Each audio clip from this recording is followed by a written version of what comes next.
Guarantee, only from Allstate. They guarantee your claim will be fast, fair, and hassle-free, or your money back, no questions asked. It's another way Allstate is changing car insurance for good. For a free quote, call Allstate agent John Pocket today in Picayune, 601-798-7005, in Poplarville, 601-795-2700. Subject to terms, conditions, and availability. Premium credit varies based on vehicle involved. Allstate Property and Casualty Insurance Company. When you wake up with an aching back or sore neck, Dr. Debbie Moore with Moore Chiropractic Clinic suggests you consider making simple changes in your sleeping position to alleviate unnecessary strain on your body. According to the American Chiropractic Association and Dr. Debbie Moore, it's best to sleep on your back or side because laying on your back or side allows your head, neck, and spine to relax into their natural alignment. This will help you wake up pain-free and feeling rejuvenated. Moore Chiropractic Clinic. We've got your back. So the Wildcats take it here with the 8-run after 7-inning rule that they've got in effect here in NJCAA baseball. And good day for the Wildcats. The Wildcats got on the board in the first inning. They did so. A single by Taylor, a double by Izio, and then a double by Noah Barron put the Wildcats up by a score of 2-0. Wildcats added 3 more runs in the fourth. They got a leadoff home run from Casey Donaldson for the Wildcats in that inning. Donaldson ripped it over the right center field wall, and for Donaldson, that was home run number 4 on the year for him. And then after that, the Wildcats, after a 1-out ground out, the Wildcats got a single from Reese Ewing. He stole second base. He scored on an RBI single by Luke Harper, and then Harper scored later in the inning for the 3rd run plated by the Wildcats on the throwing error by Northeast, and then Wildcats led it that time by a score of 5-1. Northeast got on the board in the 7th inning. They did so with a walk and a double, and then an RBI on the ground out to first base, and that's when Page had actually just left the ball game after the double. Jared Meggs came in, got the ground ball, the run charged to Shamar Page, and then Meggs finished it out for the Wildcats, got him out of that inning, and then got him out of the 8th inning as well. And then the Wildcats push across 4 more runs here in the 8th inning we just completed. A 1-out walk to Ewing, and then the 2-run home run over the right field wall by Britt McKay. And then after a pop-up with 2 outs, a 2-out double off the left center field wall by Matt Taylor. Austin Izio walked, and he stole second base, or maybe it was indifference. And then Wiley Cleveland comes up after the bases were loaded by a walk to Noah Barron, and Wiley Cleveland comes up, and he gets a base knock to center field to push the runs across, and that's how the Wildcats win it here by a score of 9-1. Winning pitcher on the day, Shamar Page. Good outing for Shamar Page. 10 strikeouts for Page, and Page just dominating for the most part. Had 1 or 2 innings there. We got a little bit of trouble. He found a way to pitch himself out of it, and the Wildcats, in so doing, will get the win here over Northeast. We got another one coming up here. It's going to be a 7-inning affair, and if you're listening on the audio option, just hang tight. You're going to get to hear the sounds from the ballpark here. We'll leave the audio option up and let you listen to the music that's going to be played here in between ball games at the Dub, and we'll get ready. I'll come back with you here probably in about 10 minutes. We'll be just about ready to start game 2. We'll come back. We'll replay those that missed it.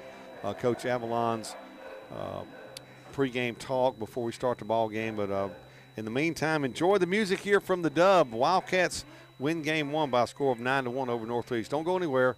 We'll be back in just a little bit here on PRCCathletics.com and also the WRJW Radio Sports Option Audio. Back after this little timeout here, folks. Just hang tight.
Testing 1 2 test 1 2.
Testing 1 2 testing.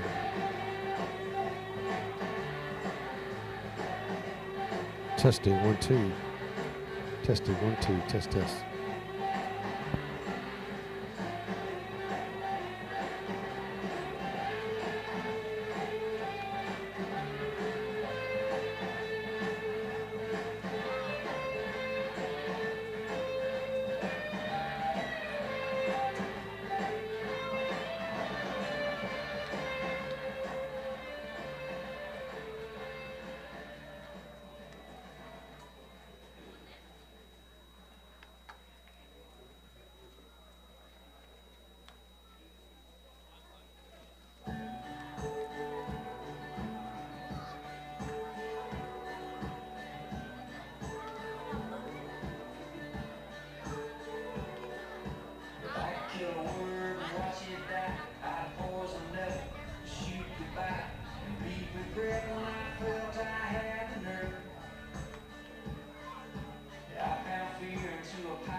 Well, welcome back, those that stayed with us in between games, getting ready for game 2 here. Wildcats take the first one by a score of 9-1. Will now go into game 2. This will be a 7-inning affair. First game, a 9-inning affair here in the doubleheader in Mac Jack. And get ready for game number 2. Almost the exact same lineup for the Northeast Tigers. In fact, it is the same lineup other than what they're going to do from a pitching perspective here in this ball game. That's the only thing that I'm looking at here. Looks like that's pretty much straight. Let me just check it out here. I don't see much difference from what they played here in the first ball game today against the Wildcats. Maybe one or two changes, but not many. That is for sure. So we're going to take a quick break. We come back. We'll get ready, get this one started. Wildcats are going to put Miles Smith on the mound. We'll take a quick break. Be back after this.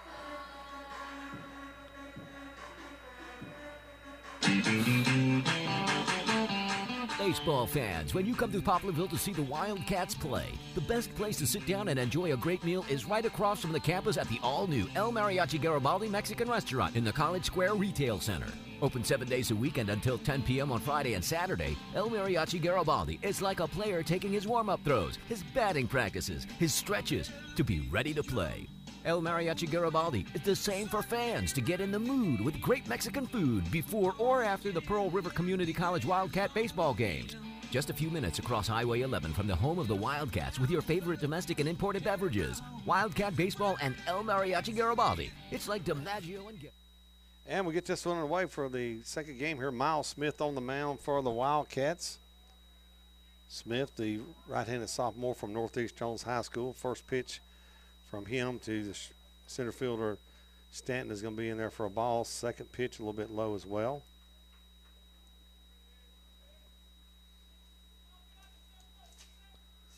Bryce Stanton stands in.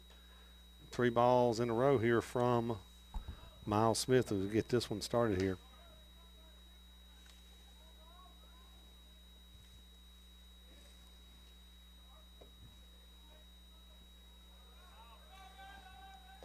Four straight balls from Smith to start the frame here as we get the second game underway. Probably not the start you're used to seeing with Miles Smith on the mound, but that is what happened right there. So runner at first to start the ball game here, the game 2. Braxton Miller, the left fielder, will be up next.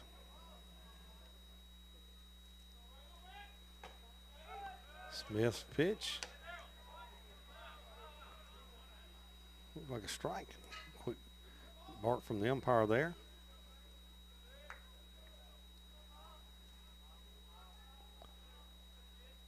Runner at first, Smith from the stretch. Here's the pitch. That pitch is going to miss a little bit low. And the count's going to go 1 ball, 1 strike.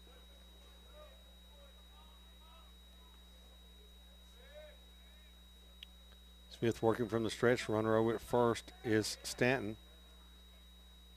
Hit hard right field. Barron takes a couple steps back, makes a nice catch. And no damage done on the line drive to right field.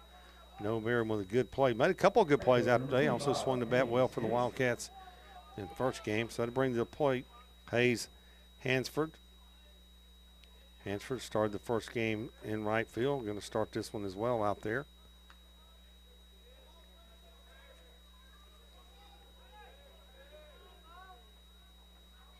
Batting from the right side to face Smith, the right-handed thrower. Call for a strike. Well, we got to get used to some umpire strikes. He doesn't move his hands anywhere but straight ahead. He just kind of a quick punch ahead, and he's done from that perspective. He moves on, so we'll have to watch that real close there. Second pitch from Smith, slap foul out of play off the right side, off the bat of Hansford.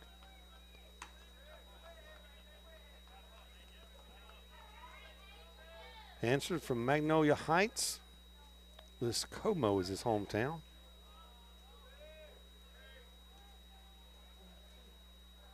Smith from the stretch. Here's the pitch. Breaking ball in there for a strike. That'll do it. 3 quick pitches. Gets a strikeout on the curveball. So 2 gone here in the inning. That'll bring up the first baseman, number 19, Tyler Samaniego.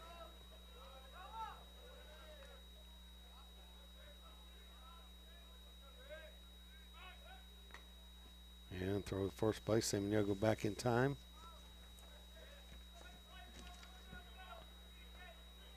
Samaniego 0 for 4 in game 1 today. Here's a line drive, base hit into right field. So as I say, he's 0 for 4. He gets a hit. Barron going to come up throwing, going to try to throw him out at third base. Not in time, I don't think. No, he'll be safe. Good base running by Stanton, going first to third on the single to right field by Samaniego. Samaniego gets his first hit of the day on the single to right. And Northeast, with 2 outs, are going to have runners at the corners. I'm going to bring up Anthony Lipsky. Lipsky going to DH this game. Lipsky was the second baseman in game 1 today. He'll now be penciled in as the DH. Runners at the corners for Northeast.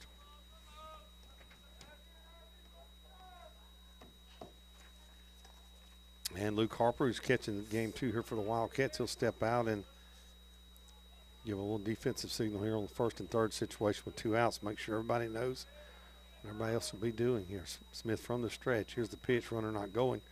Curveball swing miss, gets by Harper, but not very far, only about 3, maybe 4 feet off the infield area there. Of course, I was going to say off the infield dirt. If I say that, it's strictly for visual purposes only, so that you'll know that that's what we're talking about, because it is turf here at the Dub. So strike 1, and that one misses outside to Lipsky, so the count will go 1-1.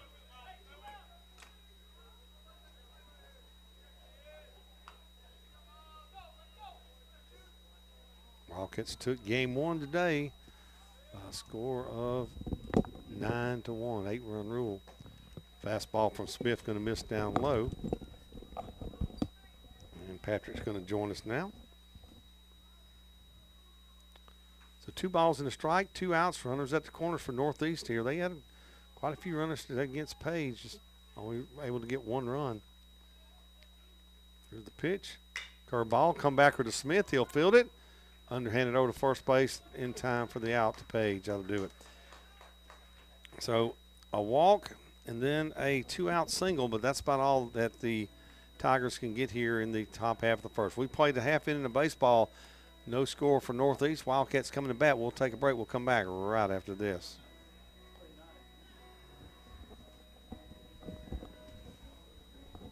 Off I-59, only 4 miles from the Mississippi-Louisiana state line, is your full-service RV dealer. Sales, service, parts, or accessories, you can find it all at Paw Paws. Paw Paws Campers has certified RV techs that show up every day ready to work. They'll be glad to work on your RV, even if you didn't purchase it from them. Make that short drive to Picayune or give them a call toll-free, 800-728-2267. Paw Paws Campers in Picayune. Having fun, selling fun. At Sonic Drive-In at Picayune, the fish and crab sandwich combo is back. For a limited time only, that's right, all day long and all week long through Lent, the famous Sonic Drive-In fish or crab sandwich combo is back. Drive in and try one today. They are so delicious. Battered and fried to golden perfection, served with fries and a soft drink. Sonic Drive-In at Picayune on Highway 11, just north of Highway 43 North, is happy eating at its best. That's what you get at Sonic Drive-In of Picayune.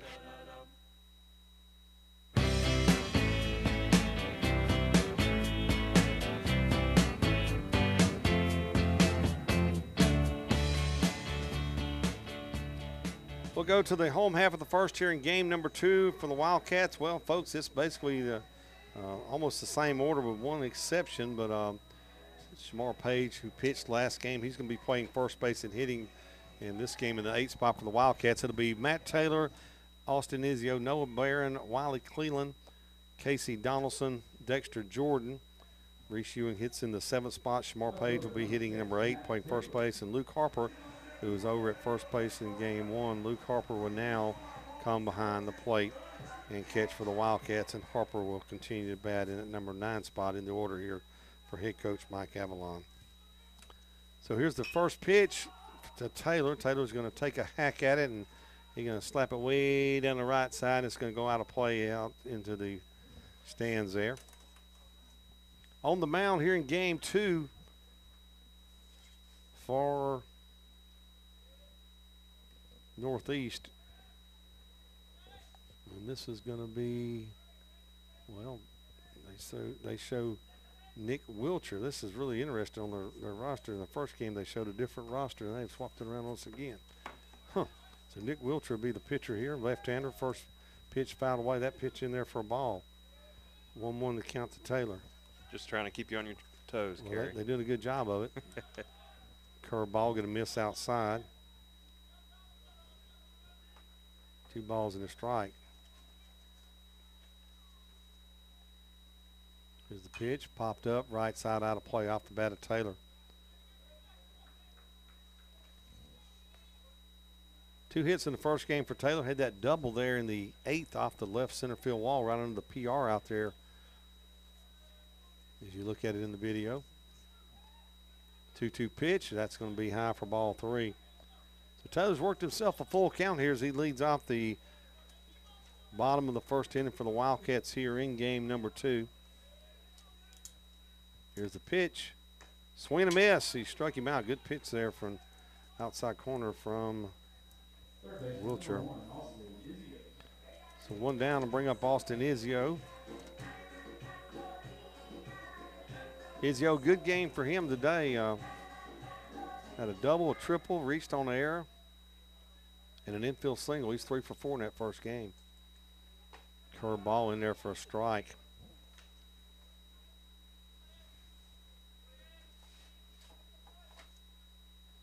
Wilker's pitch popped up right side. First baseman Samiego looking for room, and it'll hit off the backside of the brick standard over here at our right and bounce away from him. He was just a little bit, well, I say a little bit, he didn't need much more room to be able to make that play, but the ball is going to get out of here into foul territory.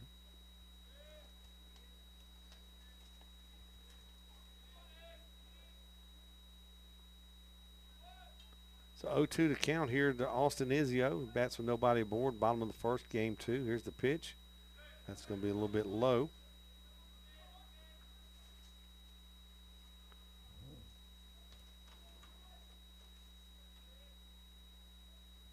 Izio 6'2", 195-pounder from Pearl Central. Right down the road from Poplarville here. That fastball is going to miss outside, and the count's going to go 2 balls and 2 strikes.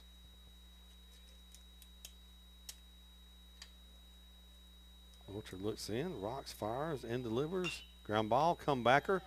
He'll field it. He'll walk to first, underhanded over to Samiego at first base for the out. And 2 Wildcats are gone here in the bottom half of the first.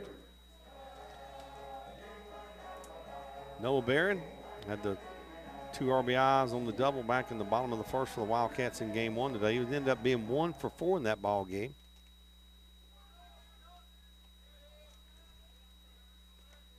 He'll bat here with nobody aboard.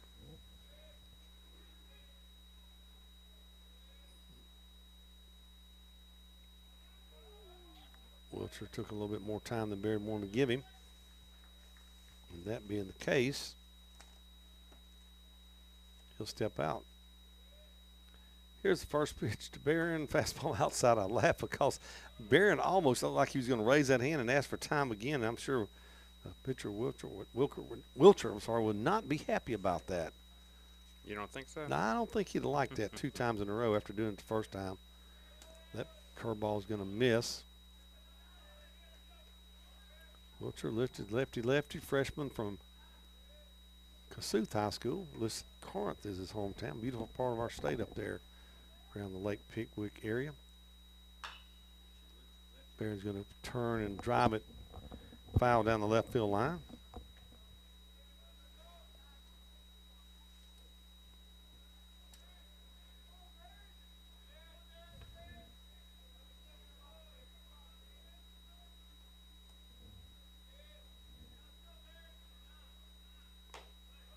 Fastball misses up top.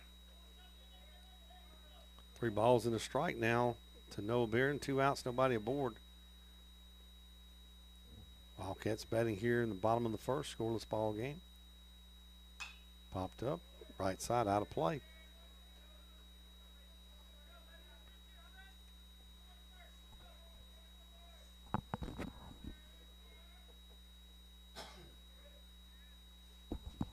Full count to Noah Barron.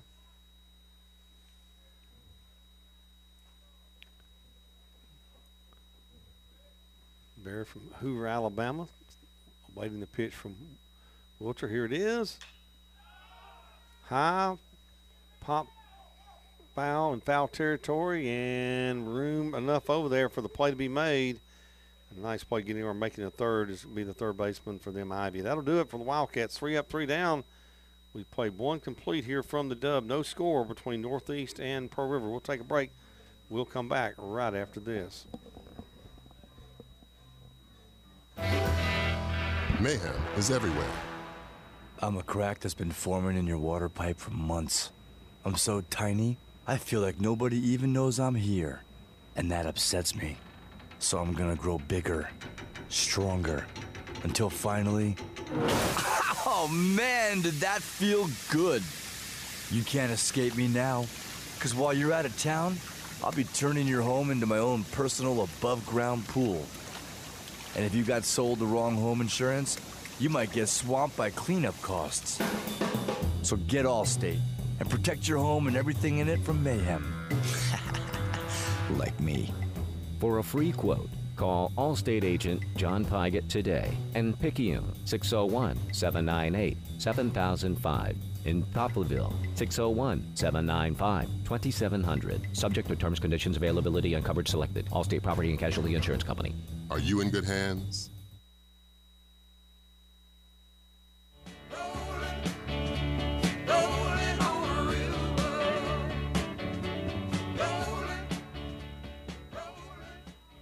And we go to the top of the second inning. Miles Smith out there for his second inning work. Not a great inning, but, hey, good when you don't give up any runs, and that's what Miles was able to do after giving up a walk and then a two-out single. He worked his way out of it and ended up getting the strikeout in that inning. And so we go to the second inning here for Northeast. It's going to be the third baseman, and that'll be Ramsey Ivy.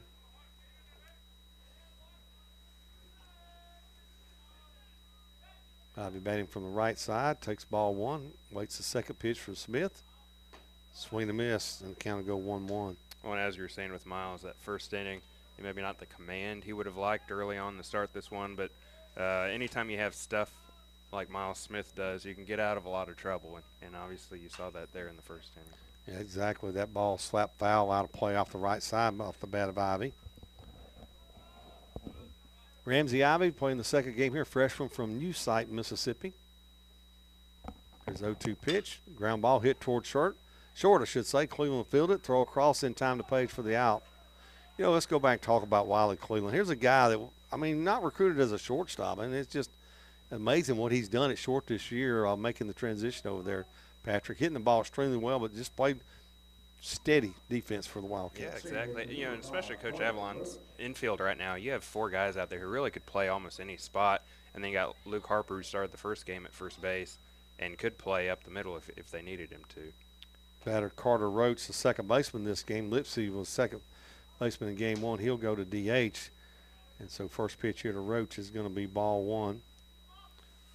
You know, that's a luxury for Coach Avalon when he's able to kind of shuffle his lineup around whichever way he needs. Mm-hmm. And as we talked about during the first game, you know, Wiley Cleveland entered the season was probably going to start on the corner somewhere, and due to an injury was kind of thrusted into the shortstop position, and has really thrived and done a good job there up the middle.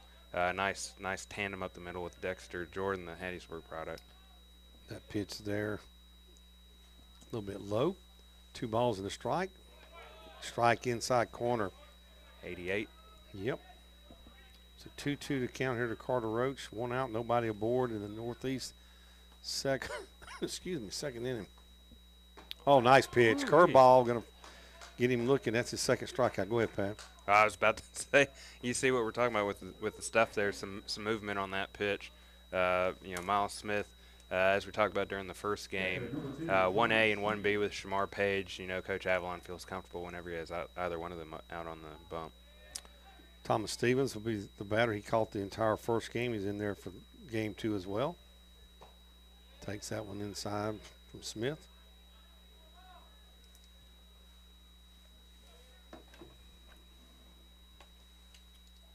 One-0 pitch up coming from Miles Smith. Breaking ball in there for a strike.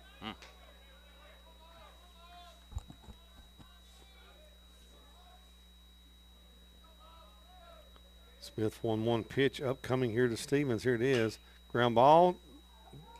Dexter Jordan to his left on the edge of the grass. Throws to first base to Shamar Page, and that'll do it. Good inning that time for Miles Smith. 3 up, 3 down, 2 ground outs and a strikeout. We play 1.5 here from the Dub. Wildcats and the Tigers scoreless. We'll take a break. We'll come back right after this. The Citizens Bank team is always ready with winning solutions to help you reach your financial goals. Conveniently located in Columbia, Tylertown, Magnolia, Sumrall, Seminary, Bellevue, and Laurel, we invite you to talk with a member of our team today. Proud supporters of PRCC Baseball. Citizens Bank, member FDIC.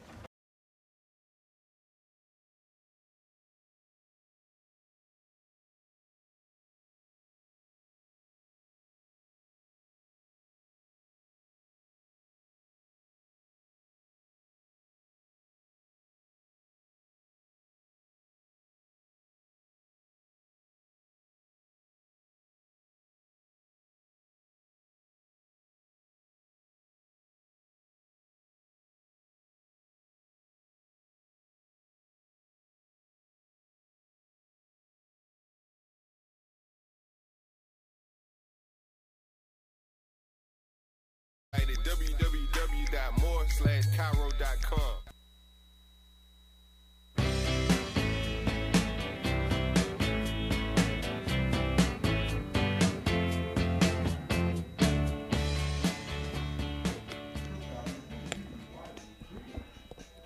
Bottom of the second for the Wildcats. After the Wildcats go in order in the first, it'll be 4-5-6. Wiley Cleveland, Casey Donaldson, and Dexter Jordan due up, I should say, on the lineup drawn up here by Coach Avalon. Ground ball hit to second base, fielded by new second baseman. That's Roach.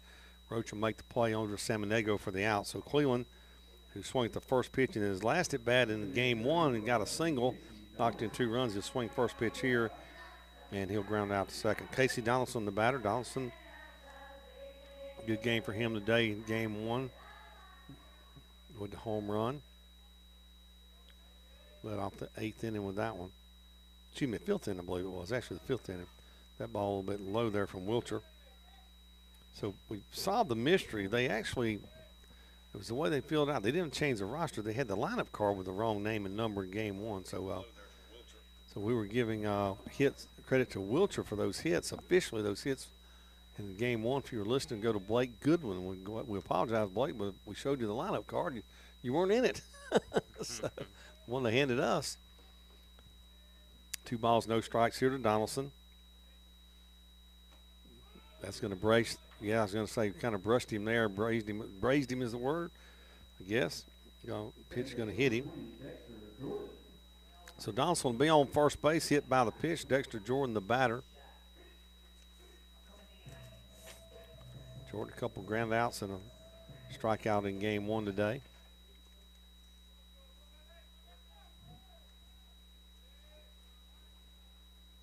Donaldson, pretty good lead over at first.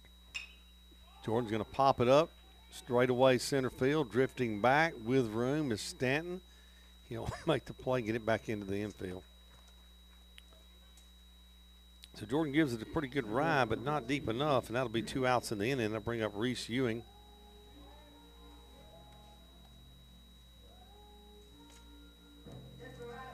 Need some of those Bank Plus extra base hits right here, Patrick.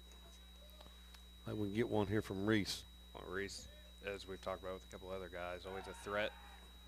Throw to first base and back in time. Donaldson was leaning big time over there. And just a bit. Just a bit. He's lucky to get back. Go ahead, talking about Reese. Well, I was about to say, Reese, he's one of these guys, he's always a threat when he's at the plate, can do a little bit of everything, especially with his athleticism and speed.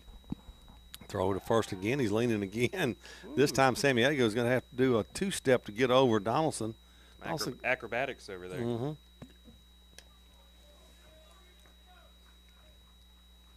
He wasn't expecting I think he was expecting to go down flat, and he kind of came back in a popped up. Kind of a crawl and pop up real quick. Pitch to the plate. That's going to miss outside from Wilcher. And we'll apologize to Mr. Blake Goodwin. That was what we were given, but found out later that they swapped it after they gave it to us. 1 ball, no strikes. Nick Wilcher working from the stretch. Here's the pitch. Ewing going to slap it foul out of play off the left side. And count to go 1-1.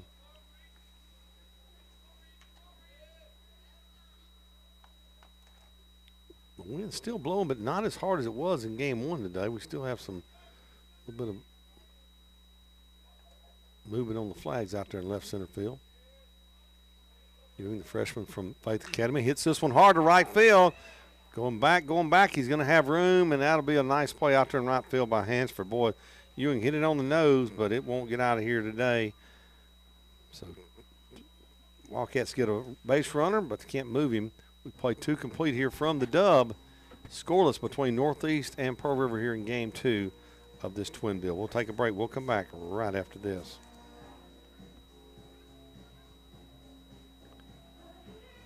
Riser Medical Associates works with healthcare plans to ensure you get the most benefits possible. Riser Medical Associates and Picayune Health Services are partnered to provide services from Magnolia MS Can and United Healthcare MS Can to ensure that all the children in our community get all of the necessary preventative health care and immunizations they need to stay current with state health guidelines and be as healthy as possible. Riser Medical Associates, your trusted healthcare provider for over 36 years, right here in Pearl River County. Riser Medical Associates. We understand you.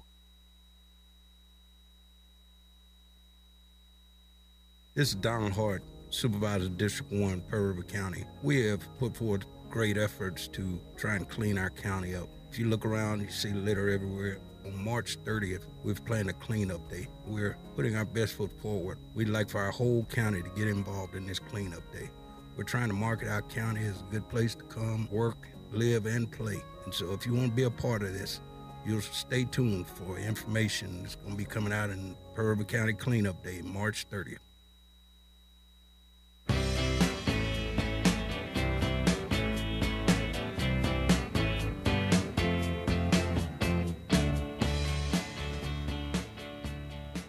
And we'll go to the top of the 3rd inning. Leading off will be the shortstop, Simmons Soul, and he'll take one at the knees for a strike from Miles Smith.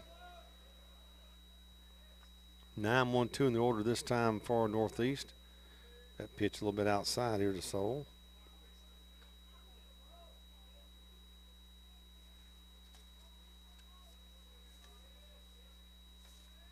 Miles Smith, the sophomore from Northeast Jones High School. Rocks, fires, delivers, popped up. Wiley Cleveland out at short. Takes a couple steps to his left, and he'll glove it for the first out of the inning here in the top half of the 3rd inning. So 1 down, back to the top of the order for Northeast. The batter will be Bryce Stanton. Stanton walked and was left stranded over at 3rd base to start this ball game. And in game 1 today, Stanton had a hit for Northeast. He'll bat from the left side against the right-handed throwing Miles Smith. Here's the pitch, and that pitch is going to be a little bit low for ball 1.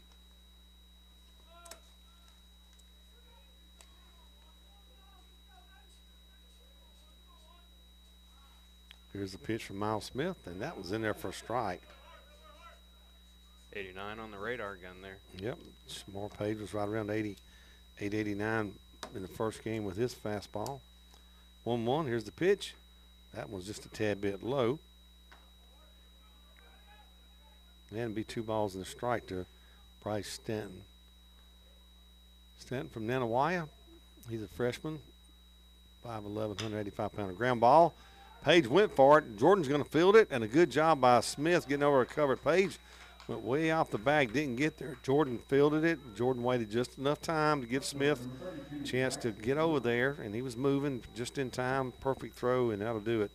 And the ground out, if you're scoring at home, that ground out will be a 4-1. You don't see those often, but we got one right there.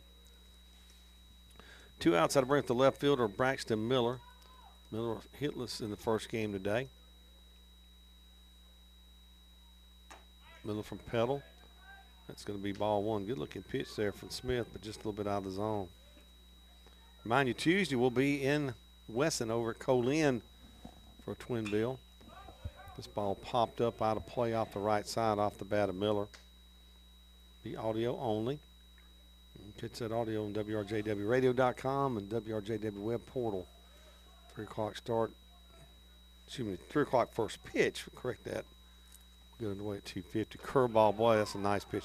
I tell you what, Patrick, when he can get that curveball over, man, that makes it tough. He just buckles you. Well, and a couple times you've seen some of the right-handed batters almost start to bail out on that pitch before it slides back over the plate. Yep. Miller's going to slap this one foul out of play down the right field line. And then he comes back with an 89-mile-an-hour fastball. That's a pretty good tandem there. Ball and 2 strikes. Here's the pitch. Curveball. Just missed the inside corner. Just a tad inside. 2-2 count. 2 outs. Nobody aboard. Top of the third. Scoreless ball game. Here's the pitch from Smith. And that's going to braze. Did he hit Miller? No, I guess not. He's going to stay there. Be a full count. I thought I heard a little extra or saw a little extra something there. Not the case. Shout out to Mr. Tynes for getting this chair for me. I guess, did you get it or did he get it? You didn't get it, huh? Well, it's a nice chair. I like this chair. Very comfortable. Sit and call the ball games. 3-2 curveball going to miss outside. And that'll be a ball. That's the second walk issued here in the game. He walked the leadoff batter on 4 pitches, did Smith, to start this ball game. And here he'll issue a 2-out walk to Miller. That'll bring up Hayes Hansford. Hansford struck out looking at a curveball for the second out back in the first inning. He was 0 for 3 in game 1 today with a strikeout. So runner aboard, 2 outs. Check swing, he went through, and that'll be a strike. May have helped him out a little bit there, Paul. A little bit out of the zone there from Miles Smith.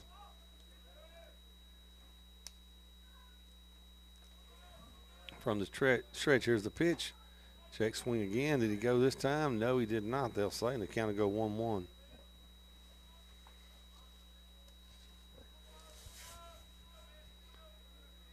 Wildcats took the first game 9-8. Scoreless here in the top of the third in game 2. Throw to first base. Back in time safely ahead of the throw, and the tag was Miller. 1-1 pitch upcoming here. Should Smith decide to come to the plate, he will. Boy, he took something off that one, swing and a miss. Boy, pulled a little, the old saying, pulled the string right there, Patch. Yeah, definitely swung right through it. As you're seeing, good job of Miles mixing velocities here on his different pitches, keeping the batters off balance. Yep.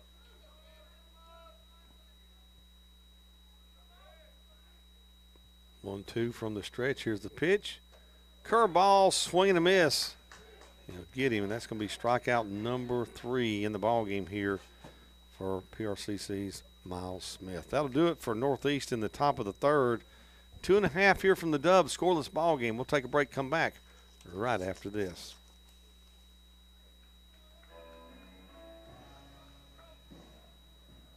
Pearl River Community College is home to over 42 career and technical education programs, an outstanding faculty, and 2-year academic pathways for students interested in pursuing a bachelor's degree.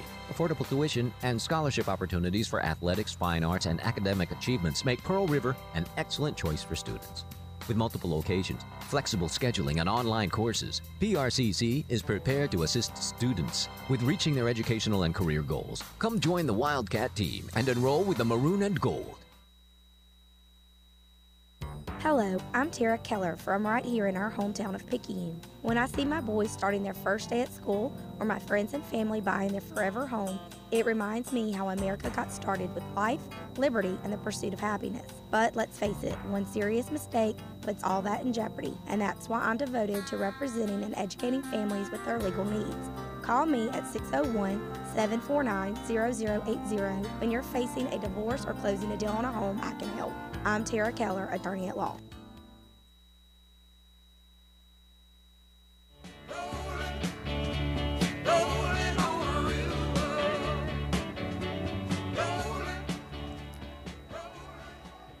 Shamar Page will get his first at bat of the day after pitching game 1. He's penciled in here as first base in game 2.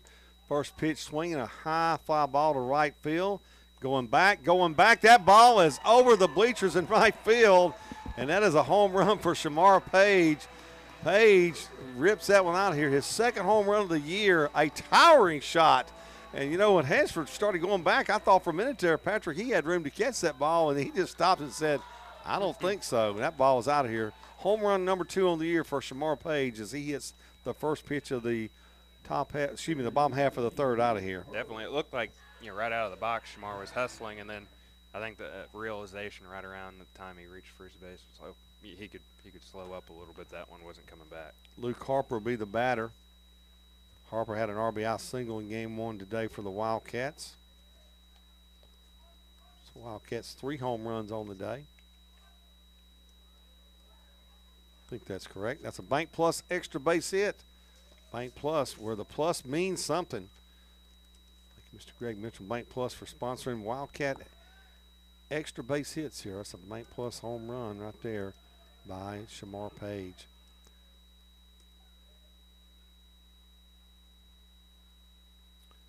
One pitch to Harper. 1-1 pitch to Harper. That's going to miss a little bit with the breaking ball from Wilcher. Harper catching here in game 2. Did a good job at first base for the Wildcats today. Over at first base, he rips this one foul down the right field line in the corner, out of play.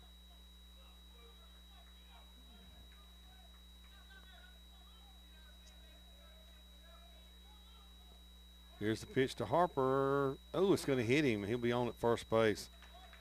So Harper hit by the pitch. So Wildcats got something going here. Got a home run to lead it off by Page. Towering shot. Matt Taylor struck out swinging first time up. Taylor had 2 hits in the first game, scored a run.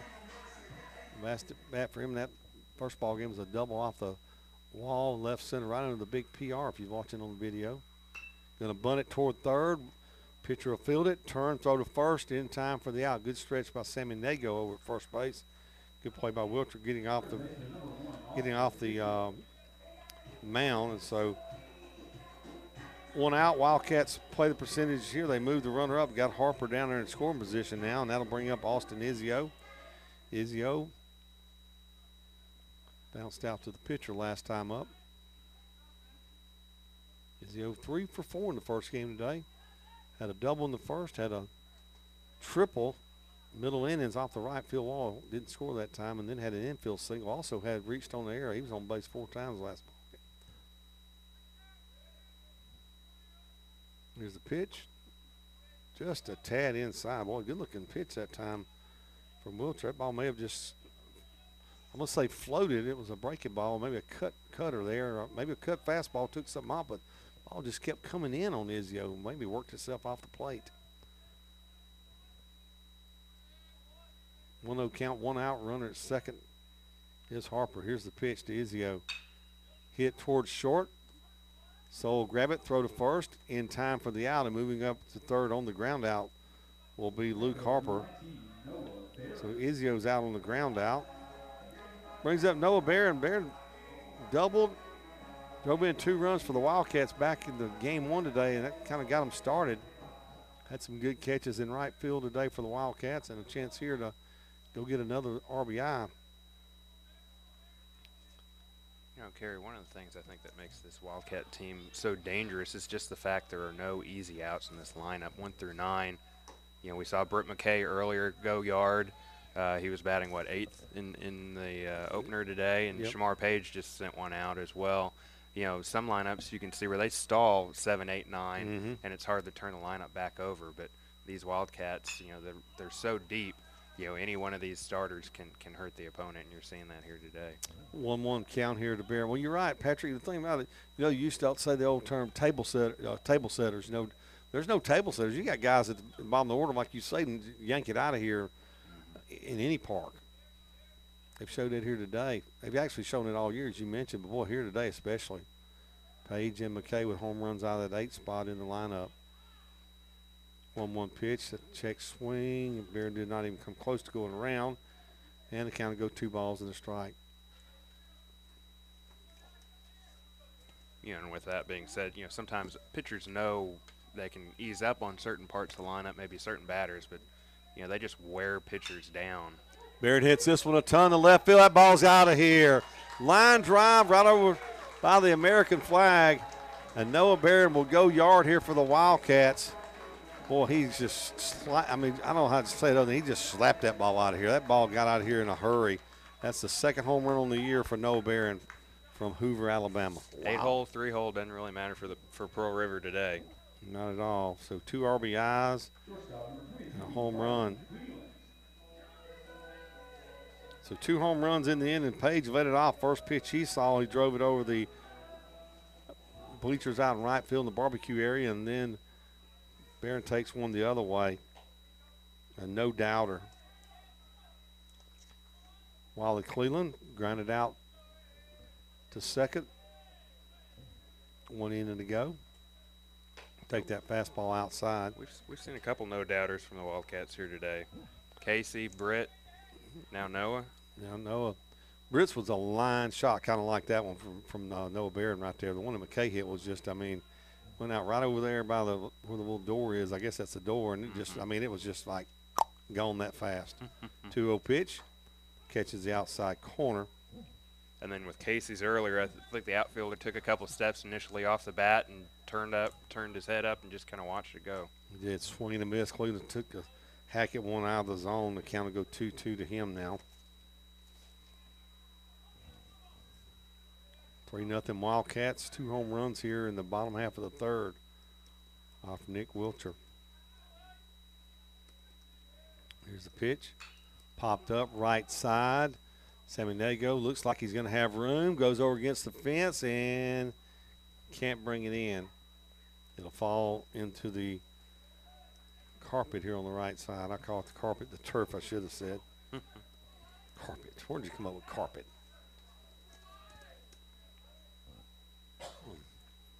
So full count here to Wally Cleland. Columbia Academy product, 6'3", 195-pound sophomore. Leads the Wildcats in home runs. Here's the 3-2 pitch. Popped this one up right center field. I say popped it up. That ball's carrying. That ball's carrying against the wall. Off the wall. Cleveland around second. He's going to try to go for 3. He's going to be in there standing up. Boy, that ball carried, Patrick. I'll be honest with you. I did not think that ball was hit that deep. No, it just stayed up in the air. I don't caught a jet stream or what. It just kind of carried and carried, like you said. Banked off the wall, and both the center fielder and right fielder almost collided there. I think they were about as surprised as you were. I was very surprised with the way that ball carried. Cleveland got it up, and like you said, maybe we're misjudging that wind. We're watching it blow from left to right. Maybe it's blowing harder than we think it is, and that ball almost gets out of here. So stand-up triple for Cleveland over at third. I bring up Donaldson. Had a home run in game 1 today, and he's hit by a pitch first at bat in this ball game. Wilker's pitch will be outside for ball 1.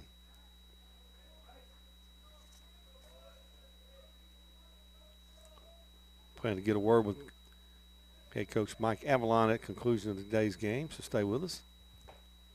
Also going to check swing on a breaking ball, and it's going to be called a strike. Not on the swing, but on the position of the baseball. Here's Wilker's offering. Curveball, strike 2 inside corner. Good pitch that time by him. Got that one to bite. 6'3" freshman from Kossuth High School. Calls corner hometown, does Nick Wilcher. From the stretch, 1-2 offer, and here it comes. Fastball misses outside. 2-2 count here to Casey Dawson, freshman from West Harrison High School.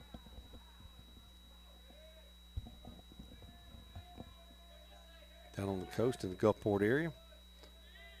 The stretch, Wilker, here's the pitch. Just missed. Boy, it's a good-looking pitch right there. The catcher not too happy about that one. Turned and looked at the dugout, and a little chatter from over here to the right. That's a good-looking pitch, Patrick Oakes. 3-2, 2 outs.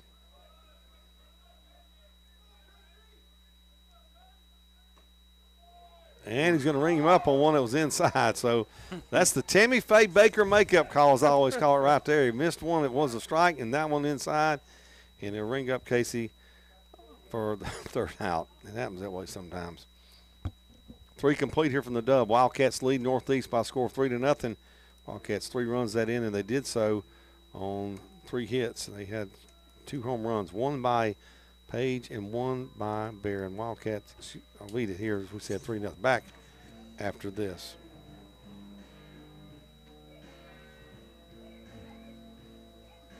With Bank Plus free student checking, you'll never have to set foot in a bank.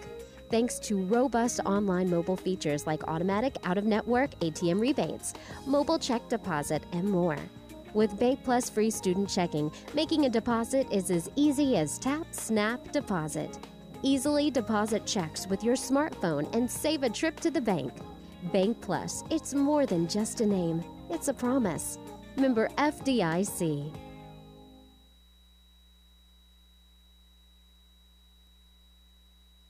Hey friends, Paw Paw's Campers in Picayune off I-59, only 4 miles from the Mississippi-Louisiana state line, is your full-service RV dealer. Sales, service, parts, or accessories, you can find it all at Paw Paw's. Paw Paw's Campers has certified RV techs that show up every day ready to work. They'll be glad to work on your RV even if you didn't purchase it from them. Make that short drive to Picayune or give them a call toll-free, 800-728-2267. Paw Paw's Campers in Picayune. Having fun, selling fun.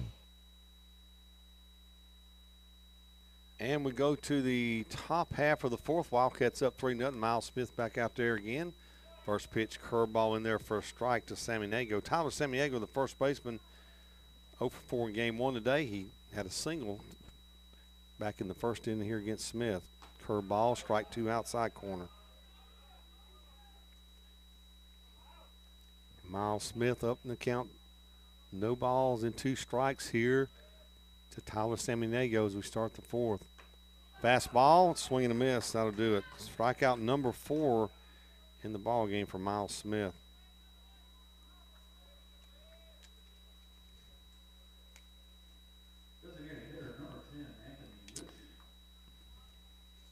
Anthony Lipsky will be the batter. Game 1 today, Lipsky played second base, and he was 0 for 3. Struck out 1 time. Ground ball hit toward third. 2 hopper to Izio, throw across to Page in time, and 2 are gone here in the Northeast 4th inning.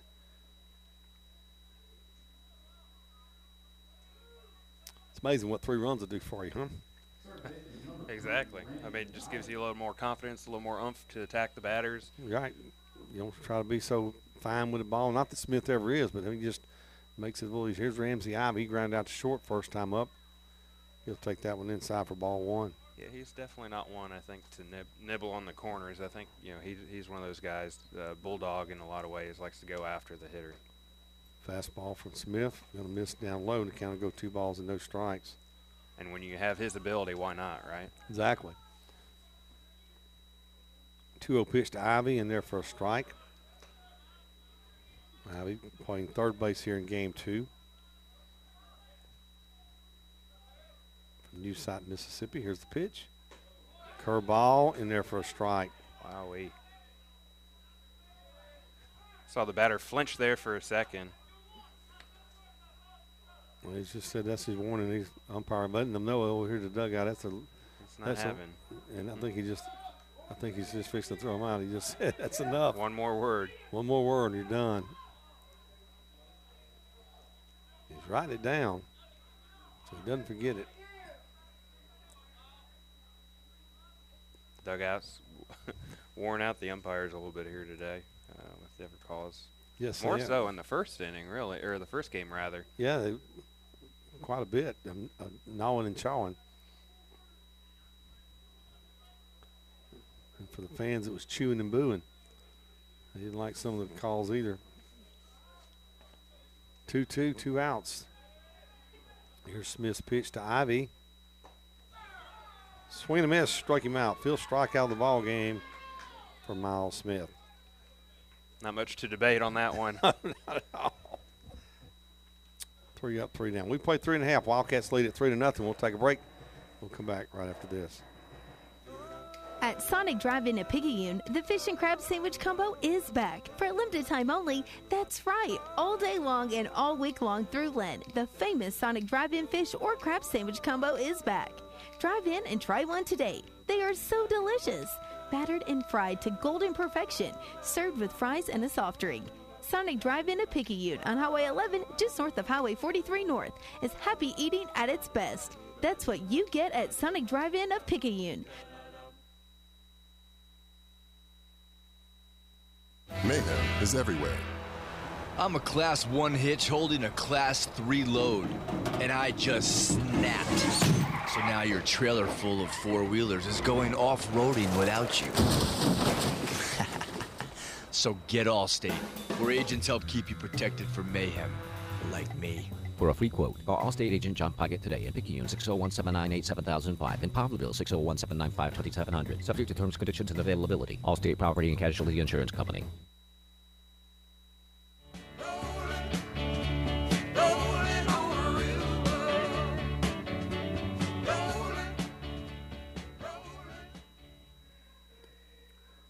Go to the bottom half of the fourth inning for the Wildcats. Due up is going to be Dexter Jordan and then Reese Ewing and Shamar Page. Nick Wiltshire still out there.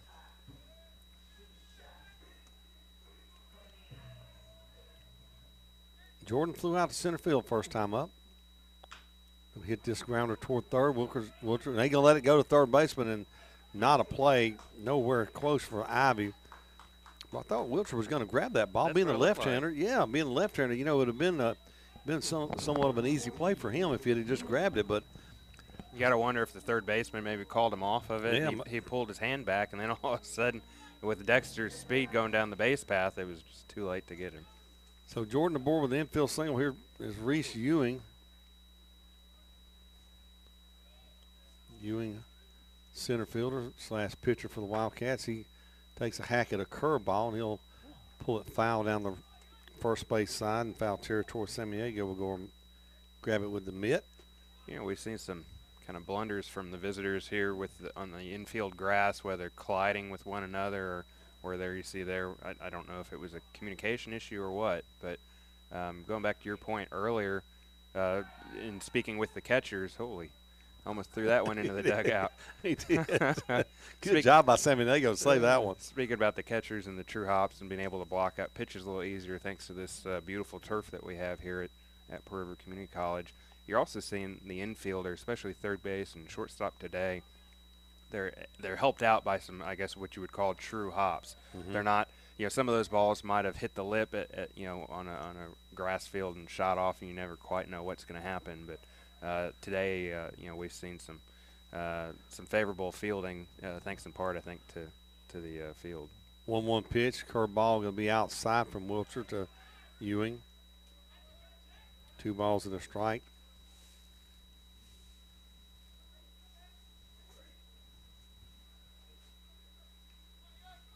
Wildcats up 3-0. They bat here in the bottom of the fourth. Fastball misses outside. When the field went down finally during the fall, baseball team was practically chomping at the bit to get out there and test it out and see how it would play.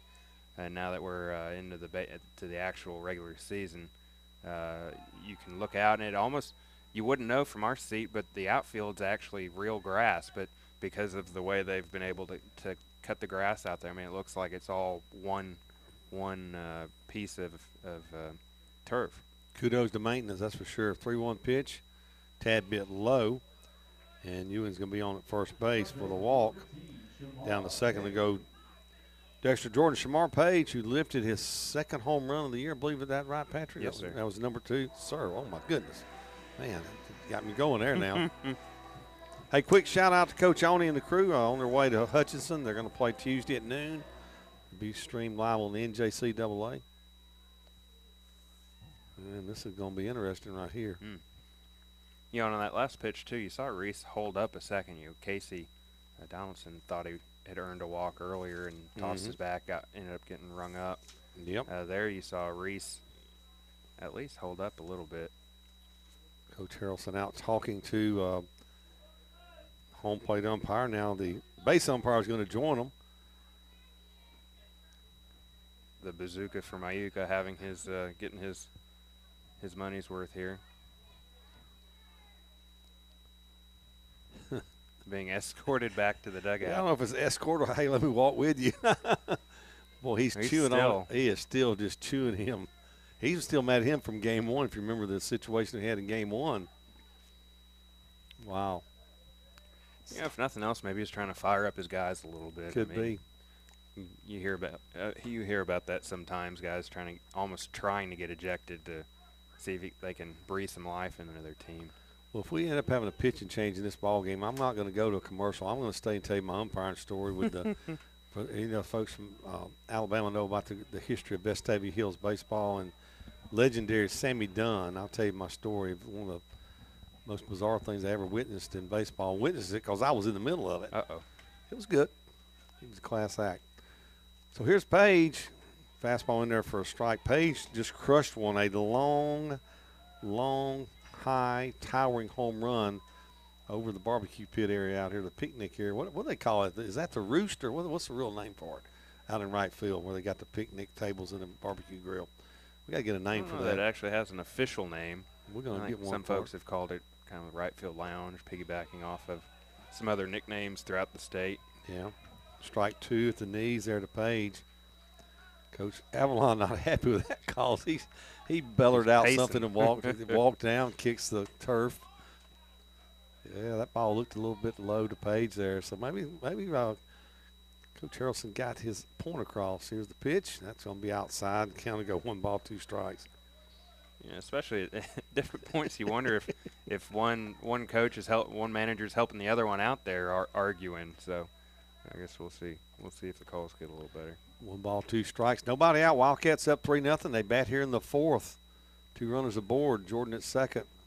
Over at first is Ewing, and Wilcher going to turn and just kind of bluff Jordan back to the bag. Yeah, it's just staring at him. Yeah. Shamar Page pitched a great ball game, struck out 10, worked through the 7th inning in game 1. Here's the pitch. Breaking ball misses outside, and he's got a solo shot here in this ball game. Tied a season high, 6 innings pitched. If he could have picked up 1 out, would have been a season high for Shamar. So he pitched. So I had him. He pitched into the 7th, right? So correct. Okay, that's okay. Just didn't record an out. Got you. 2-2 here to Page. 2 runners aboard. Nobody out in the Wildcat 4th. Here's the pitch from Wilker. Well, good curveball. Swing and a miss. Page going to swing right over it. He'll be down on strikes. A little bit of tough luck for Shamar in the first game as well. I had to triple and quadruple check my stats from earlier. You know, that was once he left and the reliever ended up surrendering 1 run after he left a couple guys in scoring position. That was actually the first earned run he'd given up all year. Yes, it was. Luke Harper, the batter. Harper hit by pitch and scored last inning on the home run by Noah Barron. Shows bunt, tries to bunt it toward third. It's going to be out of play. Roll over to the on-deck circle. Matt Taylor will pick it up. Harper had an RBI single back in the first game today. I discarded my score sheets back there in that little box. I'll tell you exactly the inning it happened in. It's one of the middle of the innings. So 1 out, runners aboard at first and second. They're going to spin and bluff Jordan back. Jordan has got their attention. They're really worried about him. He's like the new 9th grade girl that shows up at school and everybody wants to get to know, because I tell you what, Wilcher has watched him and watched him and watched him. See if he spins and goes again. This time it's going to be called by Harper. Well, he cannot take his eyes off him. And, of course, Dexter runs pretty well. I mean, he's not blazing fast. He runs pretty well, but he's just a good base runner, and I think he's working Wilcher. You know, when you work the pitcher like this, you take his head a little bit. Yeah, exactly. You get him a little off his attention, what he needs to be doing. Here's the pitch. Boy, in the dirt. Nice play by Stevens. Bouncing out to the left, keeping that ball in front. So 1 ball and 1 strike here to Luke Harper. Dexter's not really doing anything out of the ordinary at second base either. He's taking his lead, taking his stride as the pitcher gets set to deliver, takes an extra step, and then as the pitch is delivered, you know, starts to get moving. I mean, he's not – some guys you see kind of dance back and forth, and he's not, you know, trying to get their attention. He's not doing that. Harper going to take a check swing, call strike on a breaking ball.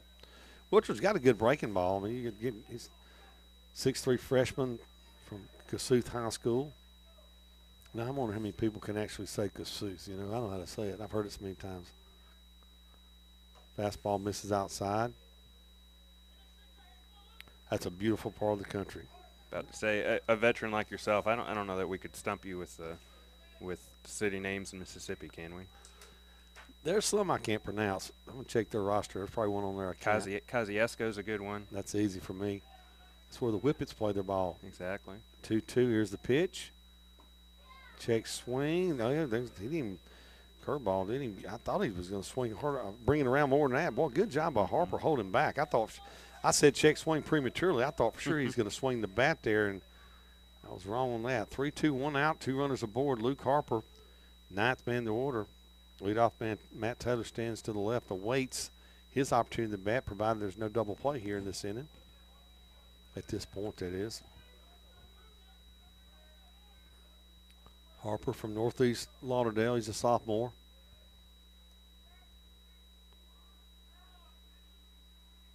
Three-two pitch. Popped up, left side. Going back. And good job. Yeah, we're in foul territory. Good play over there by Ramsey Ivy. And so, 2 gone here in the inning for the Wildcats. Back to the top of the order brings up Matt Taylor. Taylor struck out in the first and bounced out to the pitcher in the third. Taylor had 2 hits in game 1 today. One of those, a double off the left center field wall. Let's see if Taylor can drive in this run here with 2 outs. Wilcher working from the stretch. He'll come set. Here's the pitch. Taylor going to foul it off the right side here. It comes up, catches part of the new press box here at the Dub. The Dub, a beautiful place to watch a baseball game, folks. If you haven't had a chance, you need to mark your calendar. Coming up here in a couple weeks when the Wildcats come back home, you need to come check them out. Really don't think it gets much better than this, to be honest with you. Every seat here is a great place to watch the game. Chair back seats. There's plenty of room to bring your own chair if that's what you like to do. As you mentioned earlier, the right field lounge, we'll call it. Line drive. That ball's going to get down around third is Jordan on his way to third. And you're going to be safe. And into second base will be Taylor's second double of the day. Boy, Matt Taylor hit that ball on the nose, Patrick Oaks. My goodness. Well, especially with the athleticism you see out there on the base paths. No issue at all moving around. Matt Taylor really having himself a day today. He is. So Jordan scores on the 2-out double. And over to third base for the Wildcats will be Reese Ewing. Got to bring up Austin Izio. Izio, 2 grounds out in this ball game, looking for his first hit in this game. Had a 3-for-4 game in game 1 today. Had a infield single, he had a double, and he had a triple. Ball 1 there to Austin Izio, the freshman from Purvis Central. This Wildcat team, of course, every day is a different day depending on who's out there on the mound. But I'll tell you what, you said it, Patrick. 1 through 9 and then some, they can swing the bat. Here's a fly ball right field. Hansford's going to drift back out in front of the barbecue area, and he'll catch it for the out. So Izio will fly out to deep right field for the third out. But the Wildcats are going to push across another run. They did so on 2 hits. They'll strand 2 runners. RBI single that in for the double, I should say. RBI double by Matt Taylor gets the run home for Pearl River. They lead it 4-0. We'll go to the top of the 5th here on PRCC Athletics and also WRJWRadio.com and WRJW Radio. We'll take a break. We'll come back right after this for more Wildcat baseball.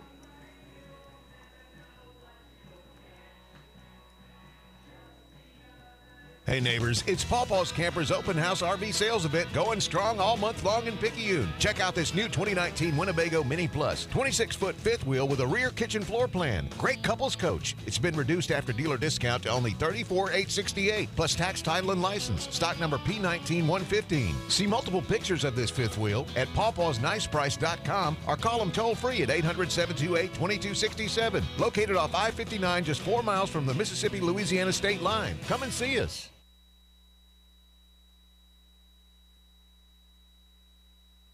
With Bank Plus free student checking, you'll never have to set foot in a bank. Thanks to robust online mobile features like automatic out-of-network ATM rebates, mobile check deposit, and more. With Bank Plus free student checking, making a deposit is as easy as tap, snap, deposit. Easily deposit checks with your smartphone and save a trip to the bank.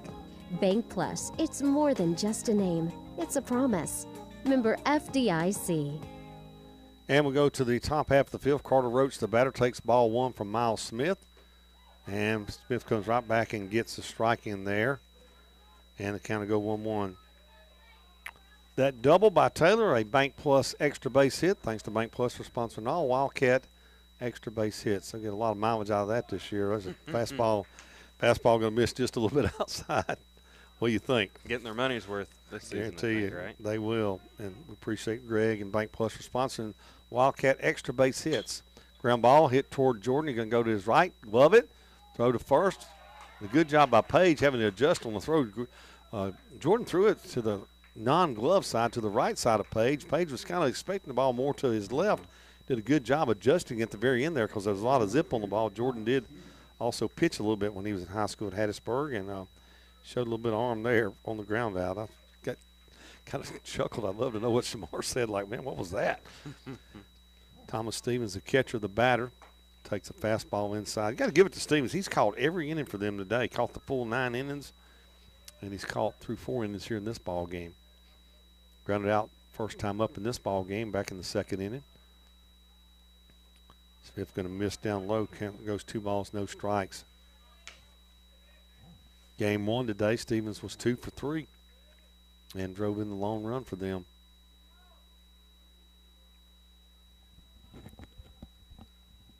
Stevens from New Hope High School, Columbus, Mississippi area, right against the line. A lot of great baseball played there over the years. The Trojans.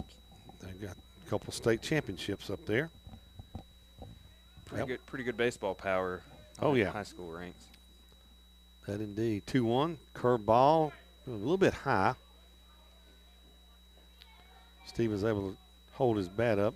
Good thing he did because it was a ball. 3-1 pitch coming from Smith here. Slap foul down the left field side, out of play, down toward the bullpen area. The Dub Herring Park here in Poplarville, the campus of Pearl Community College. What a venue for community college baseball. Curveball, check swing. They're going to say he did not go. And that will be ball 4 for Thomas Stevens. He'll be on at first base. Want to send our best out to Mr. Dub. He's recuperating, doing quite well, and love Mr. Dub dearly. Consider him a very close friend, and can't say enough about what he has done for our community here in Purvis County. So 1 out, runner at first. That'll bring up the shortstop, Simmons Soul. Soul popped up to shortstop last time up. Takes a fastball there for strike 1. Yeah, pretty good job by Miles Smith. Led off the game with a walk, was kind of searching for his field there maybe in that first inning. That's only his 2nd walk of the game now, so really did a good job kind of bouncing back and finding his touch. Curveball misses outside.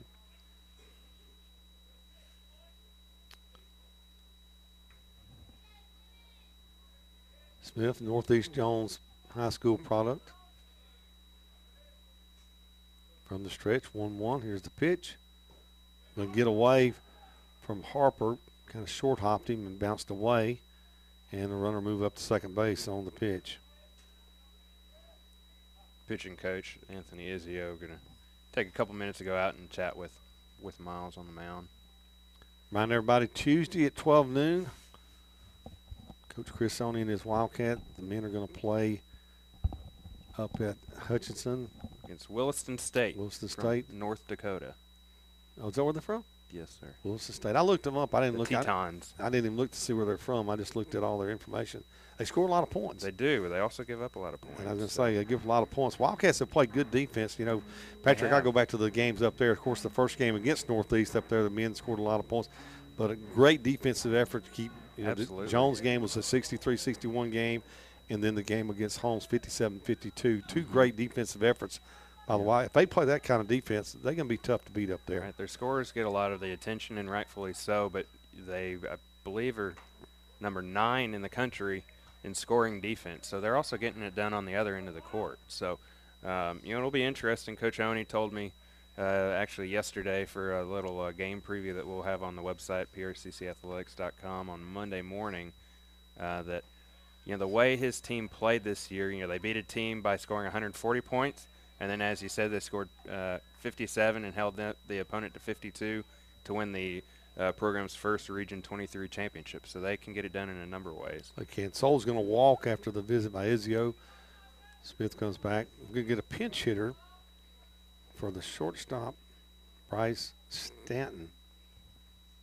Pinch hitting for them is going to be Chad Stevens. Now, Stevens, he was a DH in game 1 today, if I'm not mistaken. How about that? I had it in front of me here, didn't even look. Thank you, Pat. Patrick points. He was the DH in game 1 here today. I thought that name was familiar. So Stevens is going to pinch hit. Number 6, Chad Stevens.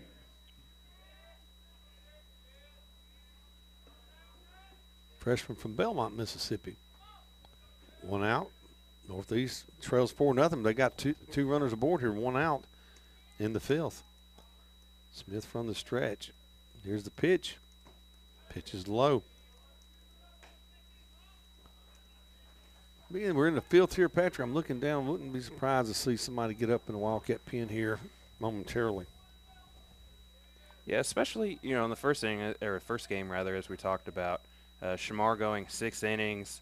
The game's supposed to be 9, but basically got run ruled to an 8-inning game. Really saved their pitching staff so that they could, if they needed to, bring somebody in early. You hear it a lot, especially at the major league level, about trying to shorten games from the back, bringing in their staff early, or bringing in their relievers early, rather. And PRCC, we talk about their starters a lot, but they also have some pretty electric arms out of the bullpen as well. They do. Goldman has such a live arm. Meggs, we saw today, live arm. Danley throwing a little bit out. West Star ball moves very well. And also Bynum, Evan Bynum from West, his ball moves good. Swing and a miss. 1 ball, 2 strikes now. Smith working against the pinch hitter here, Chad Stevens.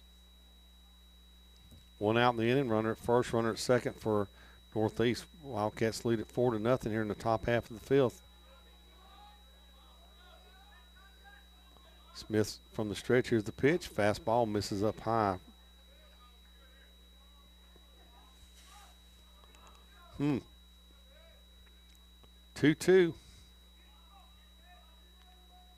Smith working from the stretch. Boy, I'd love to see a ground ball right here.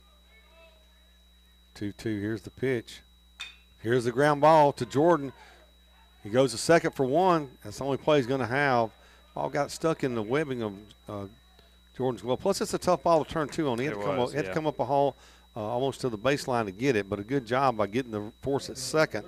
So the fielder's choice for the pinch hitter, and then out on the force play at second base will be Soul. But a good job by Dexter Jordan getting the out. So 2 outs, runners at the corners for Northeast. That'll bring up Braxton Miller. Miller had lined out to right field and walked in this ball game. In game 1 today, he was 0 for 4. Smith from the stretch. Here's the pitch. Curveball in there for a strike. How about the bend on that pitch? Got a good rotation. Boy, he really gets on top, pushes that thumb over on that breaking ball. Good push there. 0-1. Runners at the corners. Here's the pitch. The other breaking ball, he'll leave this one a little bit high. Little high with the same break, but we've seen time and time again with him today. Just living kind of on that inside edge there, trying to get the guys to bite. 1-1, 2 outs. Here's the pitch. Curveball in there for a strike. Ooh-wee. 77 on the radar gun. Yep. Smith has 5 strikeouts in the ball game. 1-2 pitch. Runners at the corners for Northeast. Wildcats up 4-0 here. Top of the 5th. Smith trying to work out a little bit of trouble. Here's the pitch. Fastball misses down low. kind of dropped down, crossed the body motion right there. Almost like he stumbled or something. Yeah. I don't know what that was. I've seen guys do that before, kind of come and throw across their body on purpose to bring the ball out of a different arm slot. I'm not sure if that was the case, or like you said, he may have stumbled and tripped with his lead foot. 2-2. Here's the pitch. That one's low. Full count. Runner at first is going to be moving on the plate. Stevens over at third will have to stay put. 3-2, 2 outs. Runners at the corners. Miles Smith from the stretch to Miller. Here's the pitch. Curveball, a little bit too high. And the bases are going to be full of Tigers. Got to bring the plate Hayes Hansford. He struck out looking at a curveball in the first inning. He swung and missed at a fastball in the third. In game one today, he struck out one time and was 0 for 3. Bases full. Smith's going to work from the windup here with 2 outs.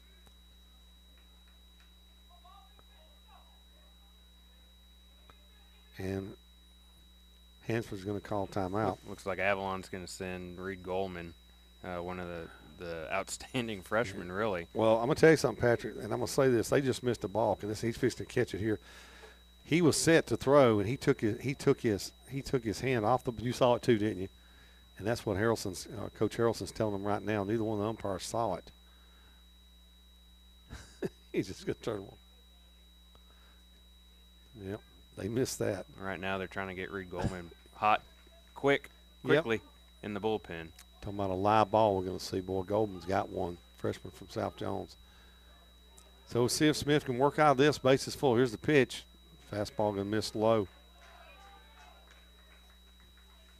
You saw what I saw. 1 ball, no strikes. Smith trying to work out of this jam he's in here right now. Has a 4-0 lead, but bases full of Tigers. Here's the pitch to Hansford. That's going to miss down. Count go 2 balls and no strikes.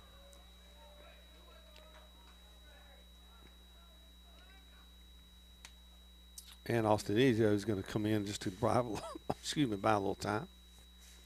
Sure he was sent there for that purpose. I believe so. Avalon kind of strided down to the end of the dugout to take a peek in their bullpen and see where they were.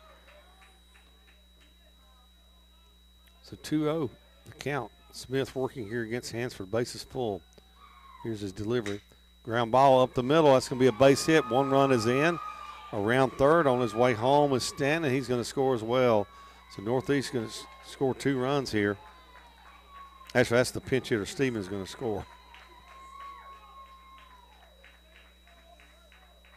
So Northeast, right back in this thing. 2 RBIs off the bat of Hayes Hansford on the single to center field. Down at second base is Miller. Over at first is Hansford. Samaniego, single to right, first time up. Struck out last time up. Game 1 today against the Wildcats, Shamar Page. I think he struck out 3 times, if I'm not mistaken. He had 3 strikeouts against Shamar. I think he grounded out his last time up. Fouls that one right back into the screen.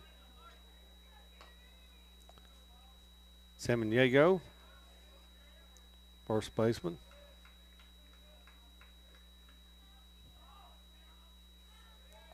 He's from Lee High School in Huntsville, Alabama.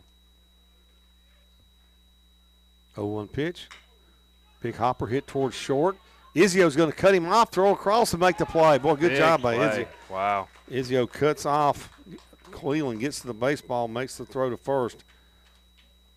But Northeast is going to push across 2 runs. They did so on 2 hits. They'll strand 2 runners. We've played 4.5 here from the dub. Pearl River leads it over Northeast by a score of 4-2.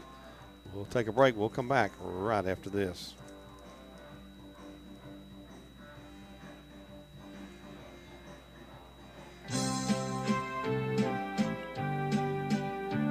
Baseball fans, when you come to Poplarville to see the Wildcats play, the best place to sit down and enjoy a great meal is right across from the campus at the all-new El Mariachi Garibaldi Mexican Restaurant in the College Square Retail Center.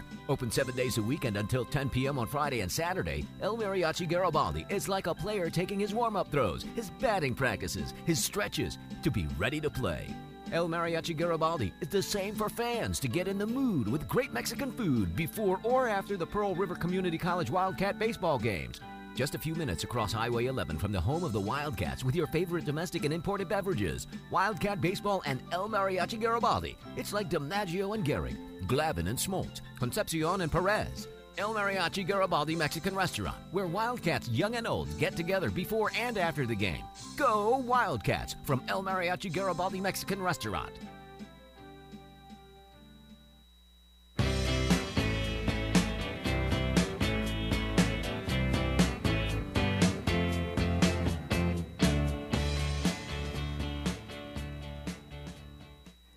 We'll go to the home half of the fifth inning here at the Dove. Kerry Metz along with Patrick Oaks on PRCCathletics.com. Also, WRJW radio. And got ourselves a ball game here now, 4-2. Wildcats will be 3, 4, 5. And the order will be Noah Barron, Wiley Cleveland, and Casey Donaldson.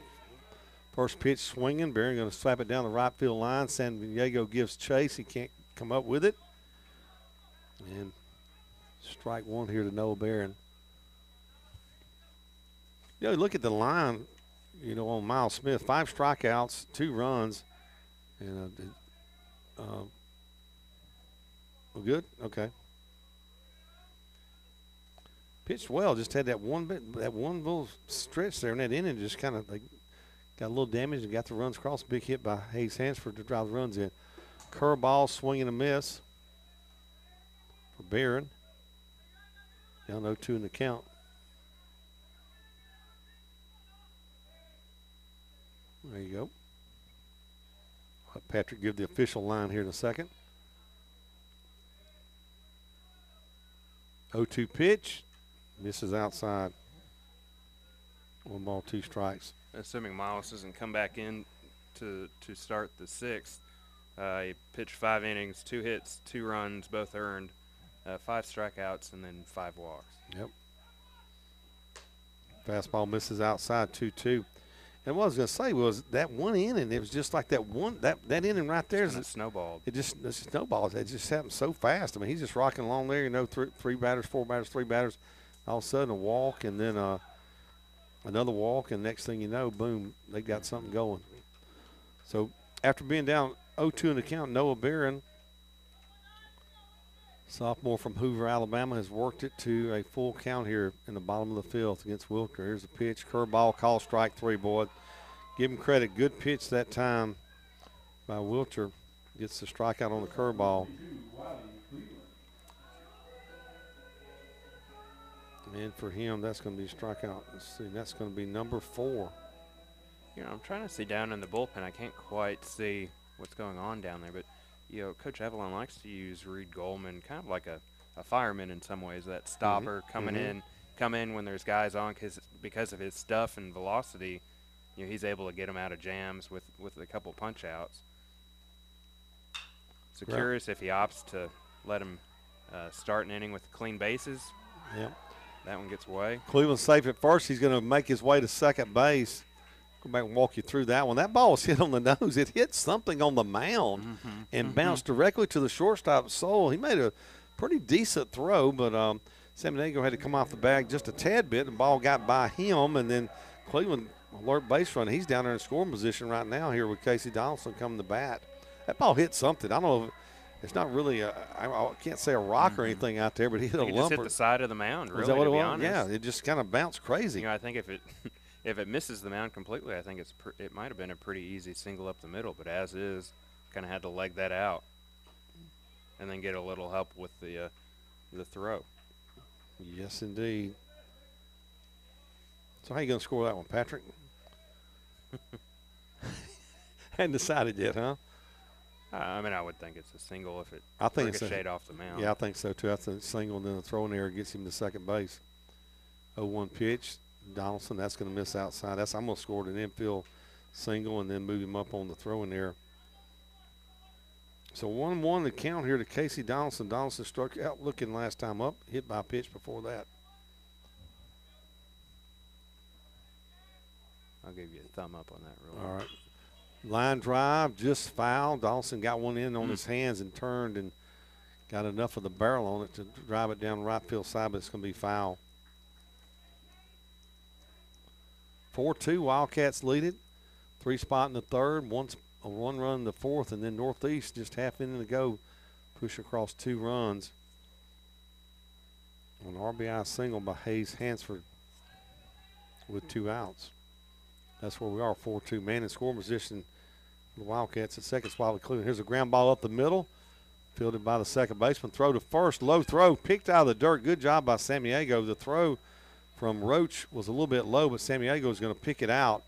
So out at first on the ground out will be Donaldson, and moving over to third base on the ground out for the Wildcats will be Wiley Cleveland. Now to bring the plate, Dexter Jordan. Jordan flew out to center first time up and reached on a infield single down the third base line last time up. From the stretch, Wilcher, here's the pitch. And foul ball into the umpire's shoulder pads. He appears to be okay. Jordan was 0 for 3 in game 1 today, had a walk.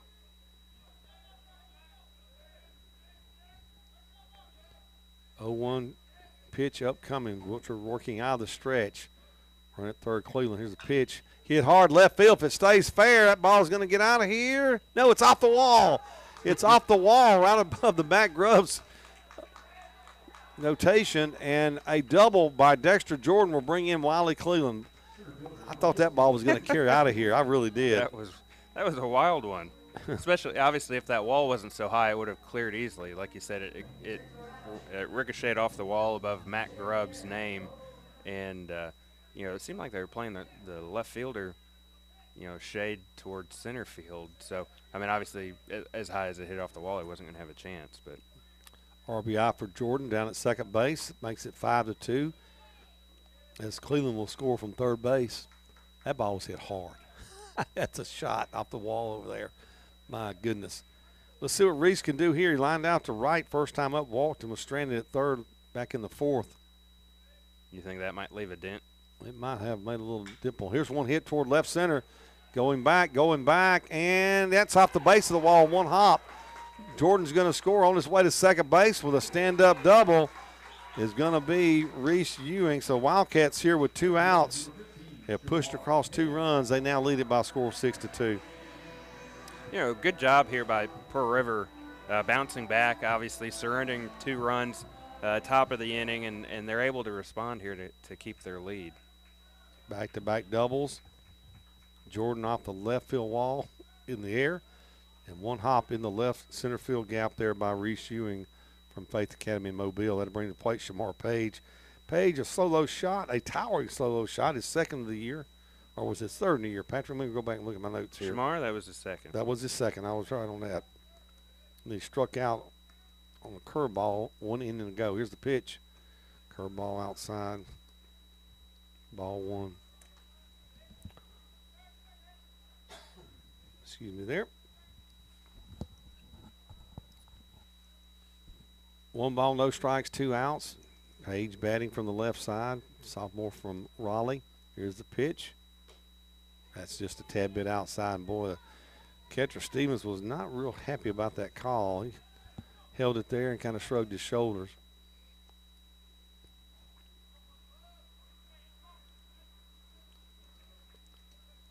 Some rustling to our right here in the Northeast bullpen now. That ball's going to be a little bit high. So the count's going to be 3-0 to Shamar Page. Luke Harper in the on-deck circle for the Wildcats.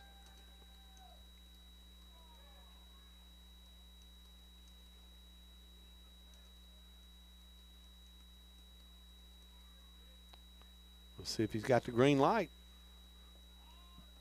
3-0 pitch upcoming. It doesn't matter. The ball is going to get by the catcher on ball 4.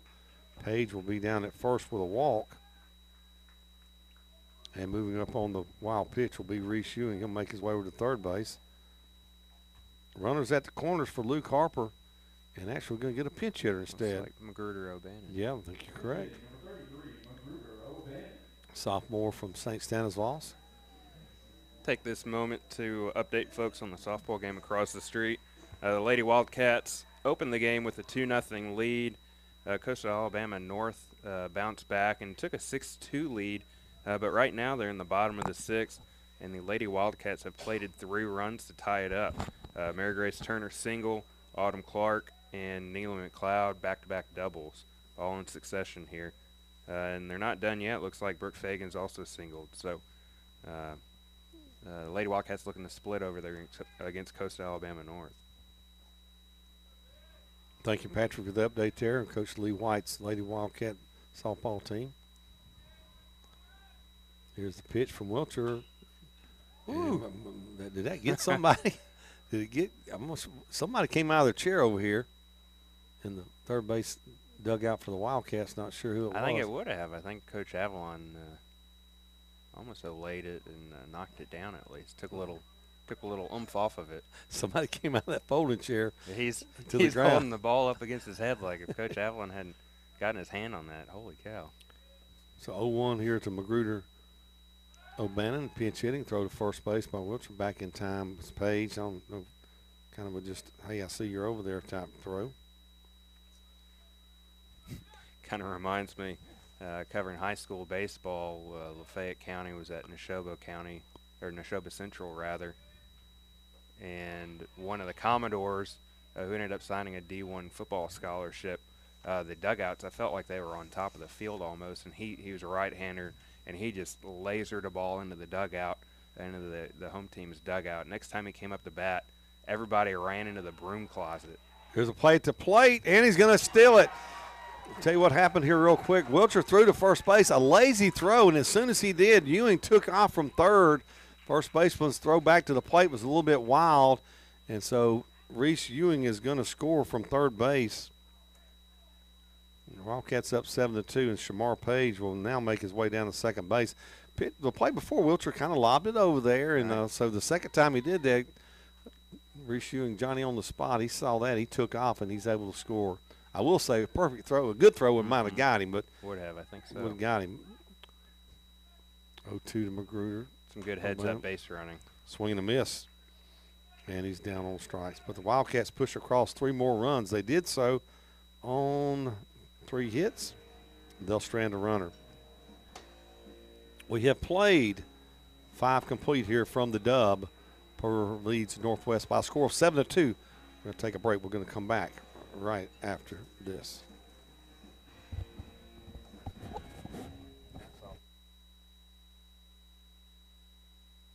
Hey neighbors, it's Paw Paws Campers Open House RV Sales Event going strong all month long in Picayune. Check out this new 2019 Winnebago Mini Plus, 26-foot fifth wheel with a rear kitchen floor plan. Great couples coach. It's been reduced after dealer discount to only $34,868 plus tax, title, and license. Stock number P19115. See multiple pictures of this fifth wheel at pawpawsniceprice.com or call them toll free at 800-728-2267. Located off I-59 just 4 miles from the Mississippi-Louisiana state line. Come and see us. At Sonic Drive-In at Picayune, the fish and crab sandwich combo is back. For a limited time only, that's right, all day long and all week long through Lent, the famous Sonic Drive-In fish or crab sandwich combo is back. Drive in and try one today. They are so delicious. Battered and fried to golden perfection, served with fries and a soft drink. Sonic Drive-In at Picayune on Highway 11, just north of Highway 43 North, is happy eating at its best. That's what you get at Sonic Drive-In of Picayune.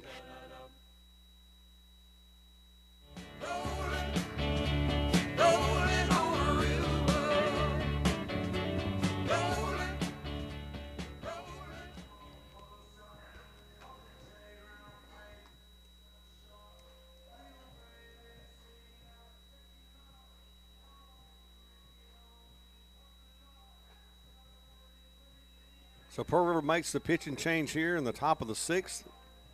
We'll bring in Reed Goldman, the freshman, 6'4", 195-pounder from South Jones High School, and he has thrown the ball extremely well for the Wildcats. He'll come in here in relief. Wildcats up now by a score of 7-2, having pushed across 3 spot, 1 inning to go. 5, 6, 7 in the order due up for Northeast. That'd be Lipsy. First pitch to him. 90. In there for a strike at 90 miles an hour. Ooh-wee. Goldman can cut it loose now. Strike 2. And he works so fast, you don't let the ink dry on your pen because you won't be able to write anything down. Got to appreciate that. Well, I do. Comes in there with it quickly. Ground ball, slap foul, out of play over in front of the Wildcat dugout. How's this for a quick score update? Lady Wildcats score 6 in the bottom of the 6th. Ooh. Now lead Coastal Alabama North 9-6. Looking to split today's doubleheader. Goldman's 5th appearance on the season. Ground ball right side. Page is going to grab it in foul territory.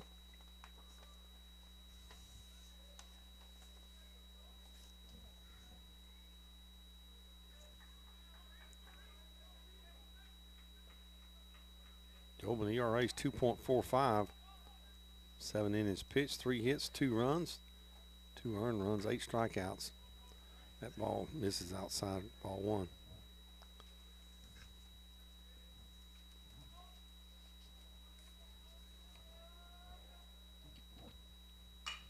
Line drive on a curveball right up the middle by Lipsy.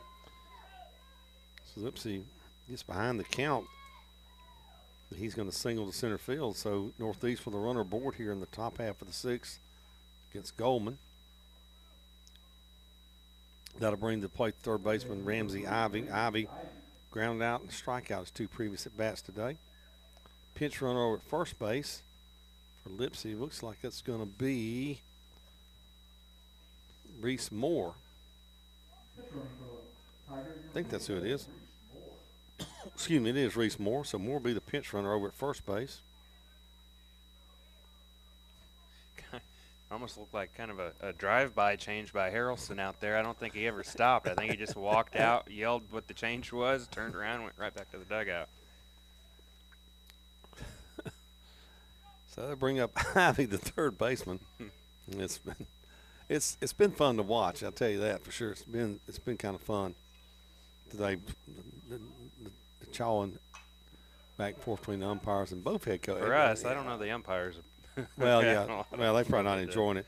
Ivy's going to foul that one out of play off the right side. So Goldman greeted by a single by Lipsy, and the pitch runner now over at first is Moore. Here's the pitch. Foul down the left field line off the bat of Ivy. Ivy down, no balls and 2 strikes here in the count.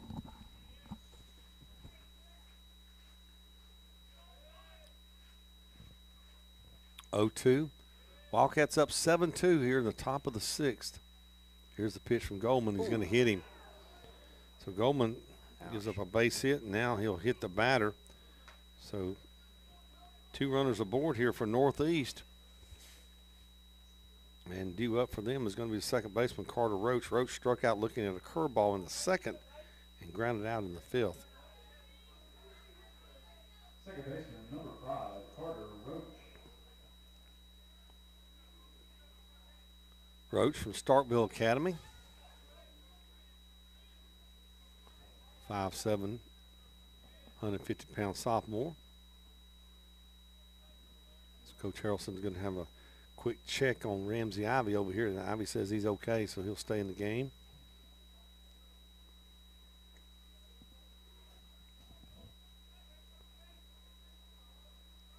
So we'll see if Reed Goldman can work out of this situation right here for the Wildcats.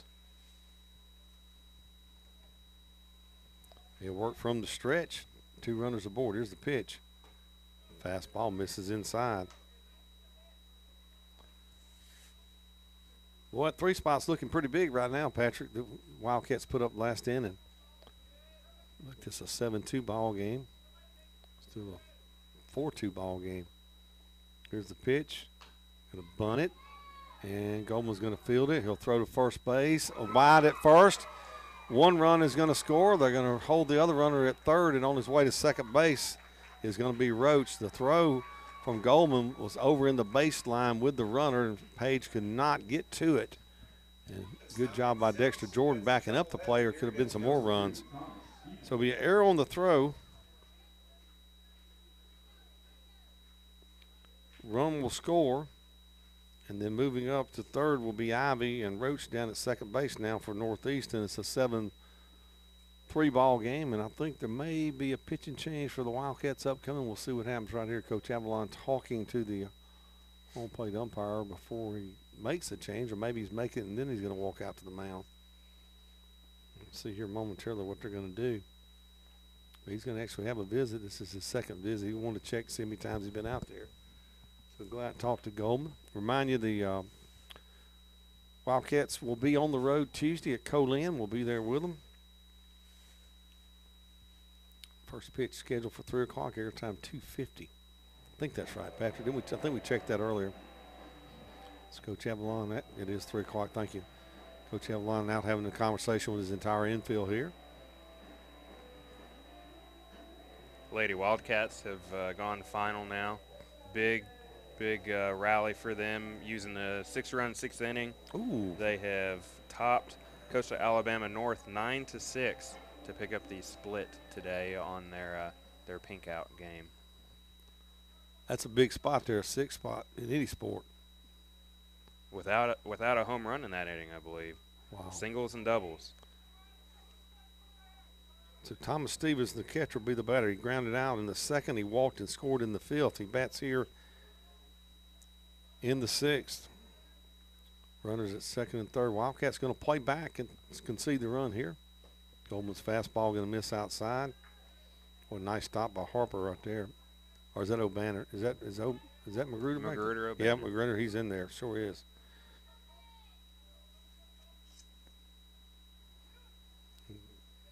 Stayed in and called after he pinch hit last inning.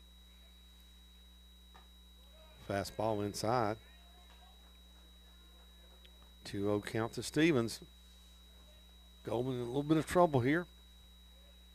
1 run in, runners at second and third. Nobody out in the inning. Here's the pitch. Popped up right field. Barron makes the catch. He's going to throw to third base, and not in time. Run's going to score, and the runner will move up from second to third. Made it close, though. That was a good throw into third. Excellent throw. So sacrifice fly off the bat of Stevens. Catcher bring him a run home on RBI.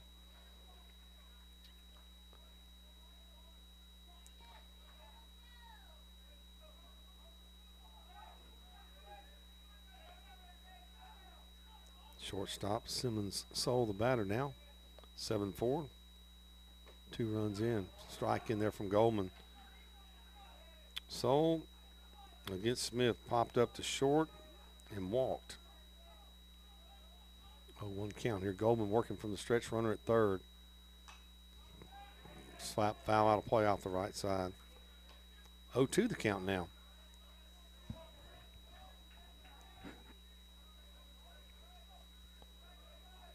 No balls, 2 strikes. Runner at third, 1 out. Goldman from the stretch. Here's the pitch. Ground ball hit to short. Run's going to score. Throw across and safe at first. Page had to come off the bag and swipe tag at the base runner. Couldn't get him.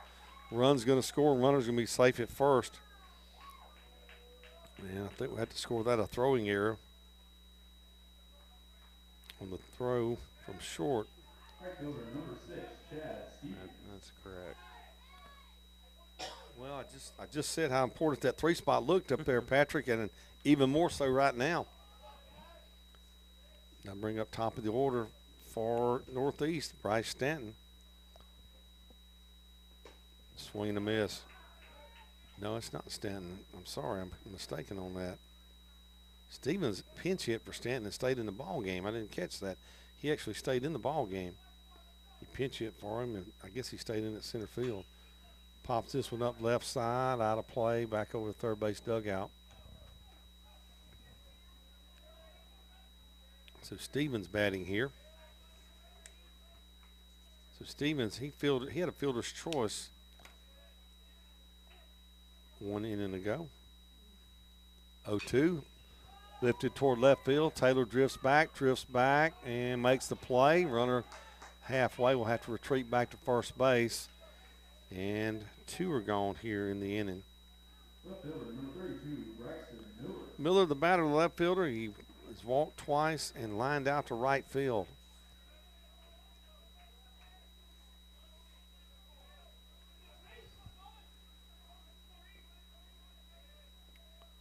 Reed Goldman from the stretch, runner at first. In there for strike one at 86 miles an hour.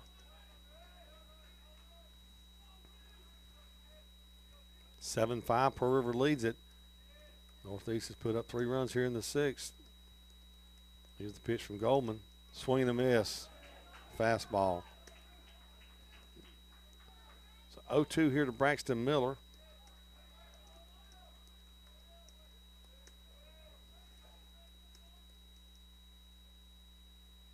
Here's the pitch. Slap foul out of play down the right side. Count remains no balls and 2 strikes.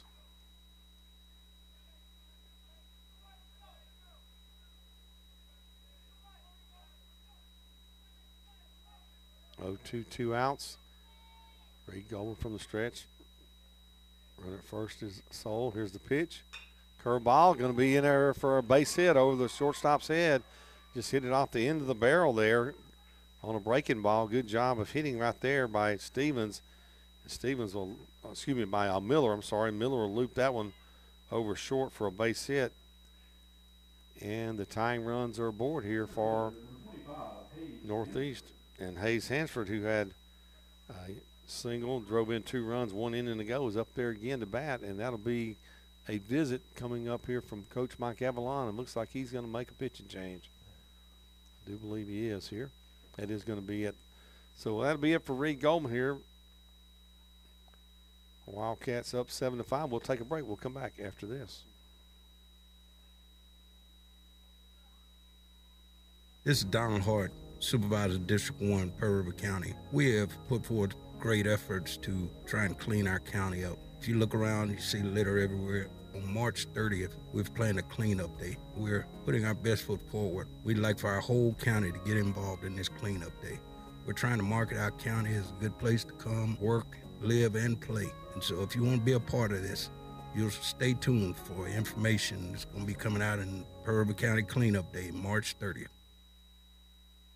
Riser Medical Associates works with healthcare plans to ensure you get the most benefits possible. Riser Medical Associates and Picayune Health Services are partnered to provide services from Magnolia MS Can and United Healthcare MS Can to ensure that all the children in our community get all of the necessary preventative health care and immunizations they need to stay current with state health guidelines and be as healthy as possible. Riser Medical Associates, your trusted healthcare provider for over 36 years, right here in Pearl River County. Riser Medical Associates. We understand you.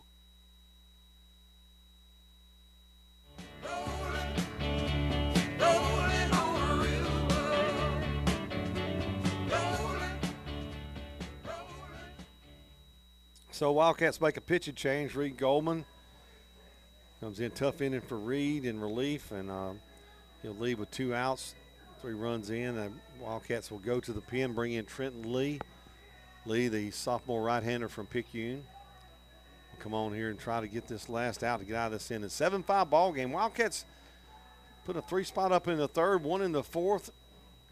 Then Northeast got 2 in the top of the 5th. Wildcats pushed across the 3 spot, and now here in the top of the 6th, the Tigers have put across 3 runs, and hopefully they're done. They got 2 runners aboard, and they've got a guy at the plate who's hit the ball well for them here.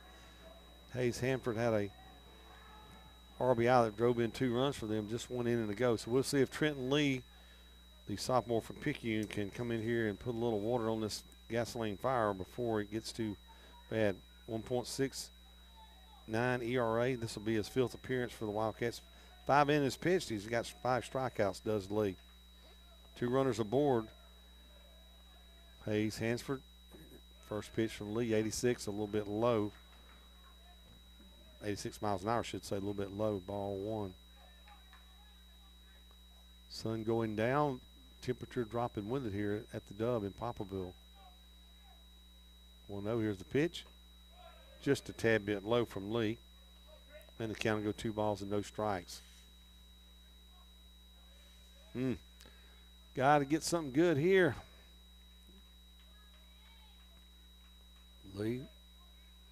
Plethora of signs from O'Bannon comes set, and here's the pitch. Bounces that one up there, and it's going to be 3 balls and no strikes.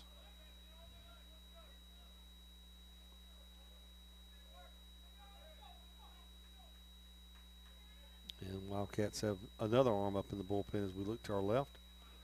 3-0 pitch from Lee.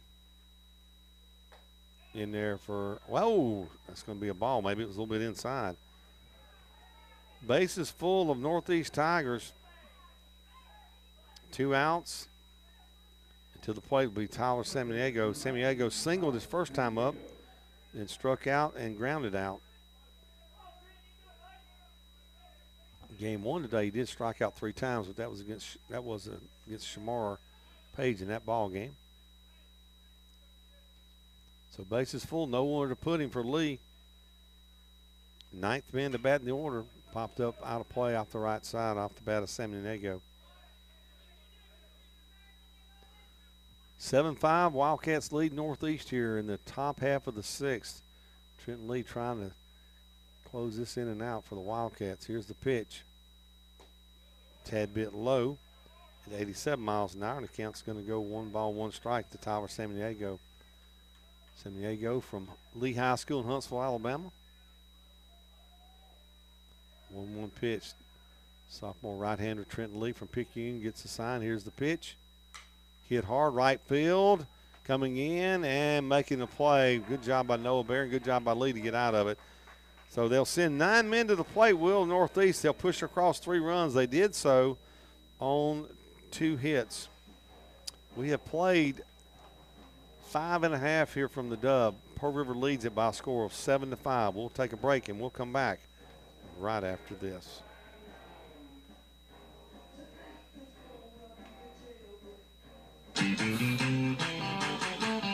Baseball fans, when you come to Poplarville to see the Wildcats play, the best place to sit down and enjoy a great meal is right across from the campus at the all-new El Mariachi Garibaldi Mexican Restaurant in the College Square Retail Center. Open 7 days a week and until 10 p.m. on Friday and Saturday, El Mariachi Garibaldi is like a player taking his warm-up throws, his batting practices, his stretches, to be ready to play. El Mariachi Garibaldi is the same for fans to get in the mood with great Mexican food before or after the Pearl River Community College Wildcat baseball games. Just a few minutes across Highway 11 from the home of the Wildcats with your favorite domestic and imported beverages, Wildcat Baseball and El Mariachi Garibaldi. It's like DiMaggio and Gehrig, Glavin and Smoltz, Concepcion and Perez. El Mariachi Garibaldi Mexican Restaurant, where Wildcats young and old get together before and after the game. Go Wildcats from El Mariachi Garibaldi Mexican Restaurant.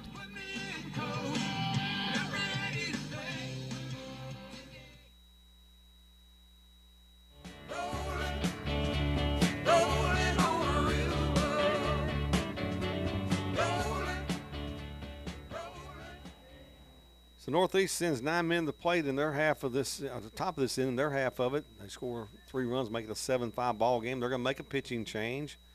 They are going to bring in the another left-hander, I should say, Dylan Hitchcock, freshman from Saltillo, and lists his hometown as Guntown.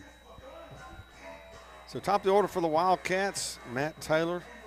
Taylor strikeout, ground out, and a RBI double off the left center field wall for Taylor in this ball game, and had a big game earlier today, 2 for 4 in the first game. Hitchcock. First pitch, going to bounce it up there a little bit short.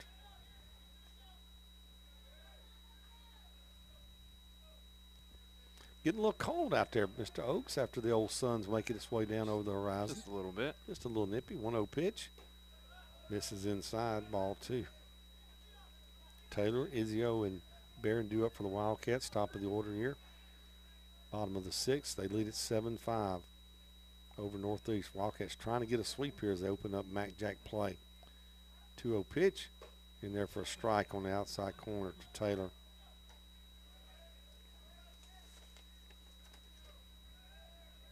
Taylor 320 coming in today's twin bill. That's his average. Takes that curveball inside from Hitchcock, and the count will go 3 balls and a strike.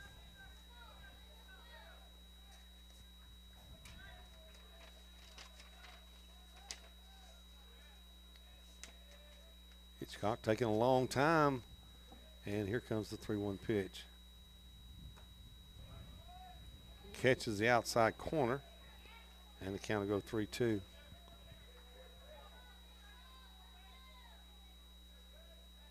Payoff pitch upcoming here from Dylan Hitchcock to Pearl River's Matt Taylor, and it's on its way. Curve ball, and Taylor's going to get a piece of it and foul it back against the screen.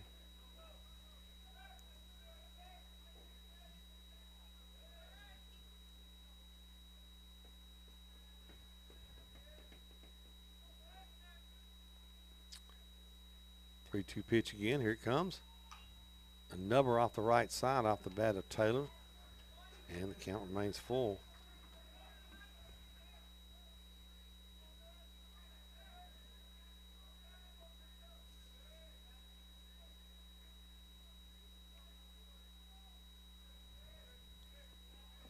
Three balls, two strikes. Here's the pitch again. Ground ball hit toward short. Soul fields it, throw across in time. Nice play by the shortstop, Simmons Soul from Strayhorn. And he'll retire Taylor over at first base for the first out of the inning. So one gone here in the Wildcats 6.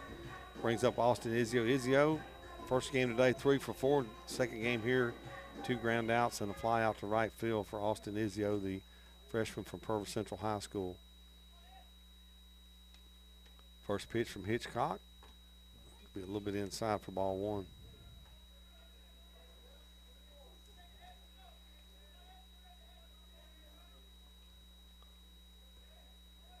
Here's the 1-0 pitch from Hitchcock. That ball is going to miss down low for ball 2. 2 balls and no strikes here to Austin Izio. Izio hitting 368 when he came into today. He's up that a little bit. Pops this one up right side, giving chase. The catcher is going to bounce behind the dugout on the first base side out of play. Good effort there. Chasing that ball was Thomas Stevens.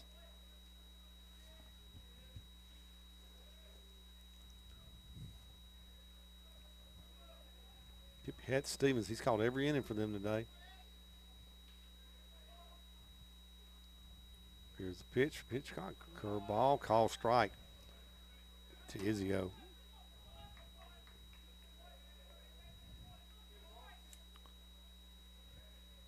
One-two here to Austin Izio. 1 out, nobody aboard. Here's pitch from Hitchcock. That'll miss outside. The count will go 2-2. 3-2. Well, I had 2-2s, so did the scoreboard. I wonder if it's truly 3-2. I don't see an argument from over here on the right, so it must be. Payoff pitch in the dirt, and Izio has a walk. Good at bat by him, fouling off some 2-strike pitches there for the Wildcats. Noah Barron, the batter.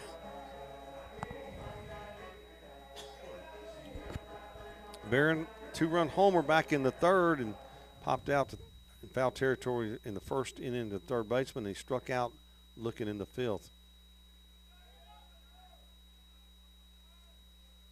For Barron, that was home run number 2 on the year today when he hit that one. Hitchcock from the stretch. And fastball is going to miss outside for ball 1. Wally Cleveland in the on-deck circle. Should the inning continue after Barron's at bat.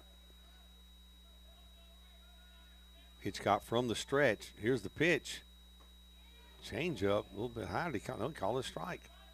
You usually don't get that pitch that high in the zone called a strike, but he did get it there.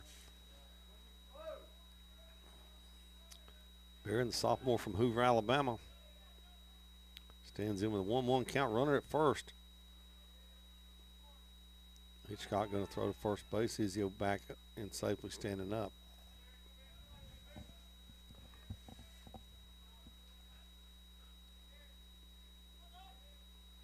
Wildcats lead at 7-5. They bat here in the bottom of the 6th. This is a 7-inning game. We already played one that's scheduled for 9. It only went 8. Wildcats won it with the 8-run rule. Hitchcock, another throw over to first base. Just one of those I know you're over there. Second straight, just kind of casual toss over Yeah, to just first. hey, I know you're over there. Here's my proof of it. I do how to throw it over there and make sure you stay close. He's got a pretty good lead. Not that I think he'll run here, but he's got a pretty good lead. He is running. They throw to first. They got him in the rundown. Back to short, back to first, back to second. They'll tag him out. I was wrong. He was leaning. They got him in the rundown. They'll get him out.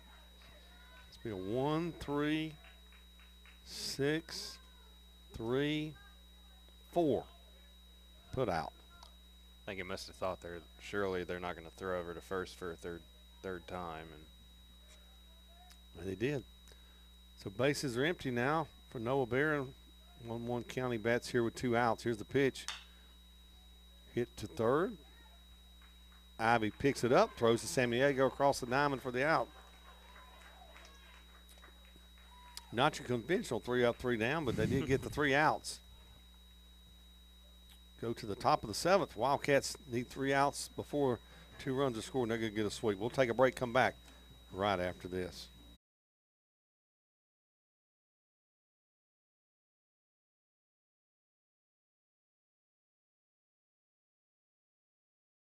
The Citizens Bank team is always ready, with winning solutions to help you reach your financial goals. Conveniently located in Columbia, Tylertown, Magnolia, Sumrall, Seminary, Bellevue, and Laurel, we invite you to talk with a member of our team today. Proud supporters of PRCC Baseball. Citizens Bank, member FDIC. Campers Open House RV Sales Event going strong all month long in Picayune. Check out this new 2019 Winnebago Mini Plus, 26-foot fifth wheel with a rear kitchen floor plan. Great couples coach. It's been reduced after dealer discount to only $34,868 plus tax, title, and license. Stock number P19115. See multiple pictures of this fifth wheel at pawpawsniceprice.com or call them toll free at 800-728-2267. Located off I-59 just 4 miles from the Mississippi-Louisiana state line. Come and see us. And it appears we're going to have a pinch hitter here, I think. Let me go check my lineup card here. No, that's going to be Moore. He stayed in there. So when he came in, Reese Moore stayed in the ball game. When he came in and hit earlier as DH for Lipsy, he stayed in. He'll foul that one off. Trenton Lee returns. Lee came in last inning, walked the batter, and then got a line drive to right field to get the inning over. Lee trying to close it out here for the Wildcats. They lead at 7-5. Strike 2 call outside corner. So Lee quickly ahead in the count here to Moore.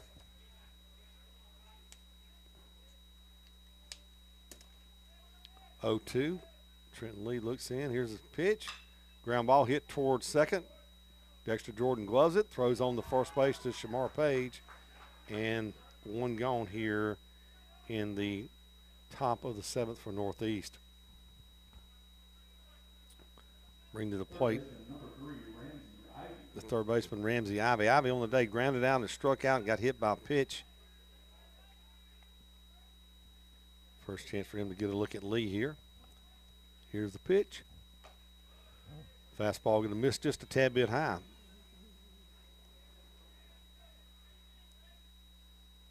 1-0 pitch upcoming here. And here it is. That one just a tad bit high as well.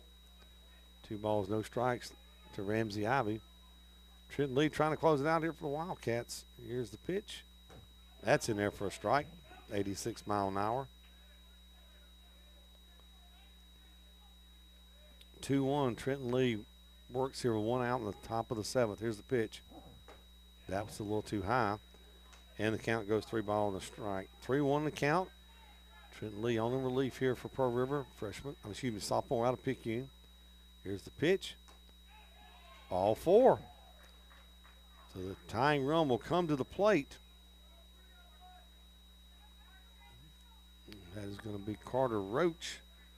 Roach struck out, grounded out, and reached on a throwing error.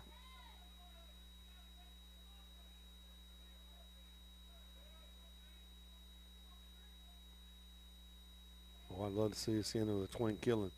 Hadn't had a double play all day. Here's the pitch. In there for a strike.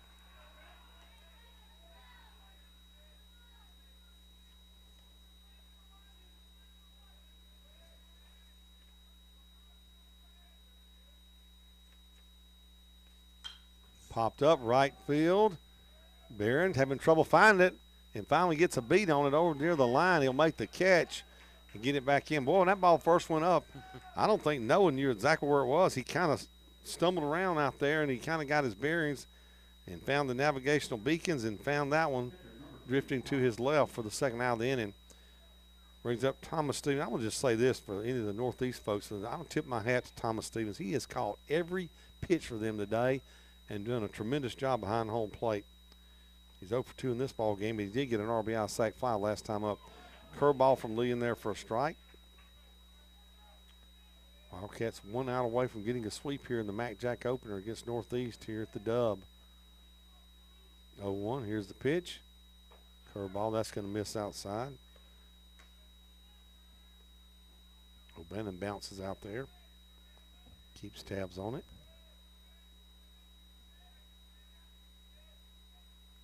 1-1, 2 outs. Runner at first.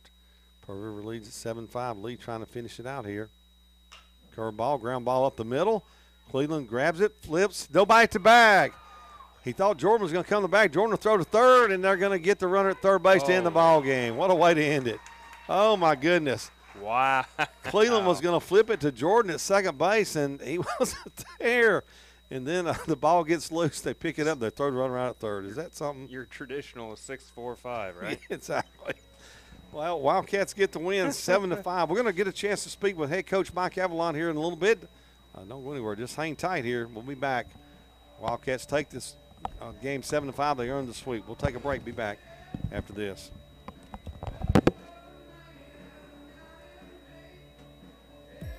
Choosing a health provider that delivers quality care is the most important aspect of any decision when it comes to getting yourself on track to a better, healthier you. Reiser Medical Associates understands how to deliver quality health care, and they also know the importance of quality and how your visit is billed and processed.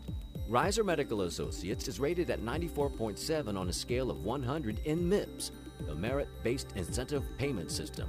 MIPS is based on quality, cost, promoting interoperability and improvement activities of the healthcare provider, and MIPS is the first healthcare score provided by the federal government's Centers for Medicare and Medicaid Services. You don't trust your car to just any mechanic, so why trust your healthcare to just any healthcare provider? Reiser Medical Associates continues to be the right choice for your healthcare right here in Pearl River County for over 36 years. Reiser Medical Associates. People who care about you and your health care with numbers to back it up. Pearl River Community College is home to over 42 career and technical education programs, an outstanding faculty, and 2-year academic pathways for students interested in pursuing a bachelor's degree. Affordable tuition and scholarship opportunities for athletics, fine arts, and academic achievements make Pearl River an excellent choice for students.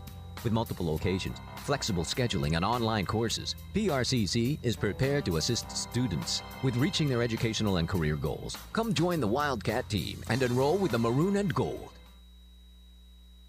People come from everywhere to Pawpaw's Campers and Cars. They come from Hattiesburg, Diamond Head, Wiggins, down from Purvis, Covington, Mandeville, Slidell. That's Louisiana. Jackson, Biloxi, Ocean Springs, Bay St. Louis. We're in Picayune, Mississippi, and Daphne, Robertsdale, Fairhope. They come from Foley, Grand Bay, Spanish Fork. They come from Pensacola, Florida. Gulf Shores, Orange Beach, Somerdale.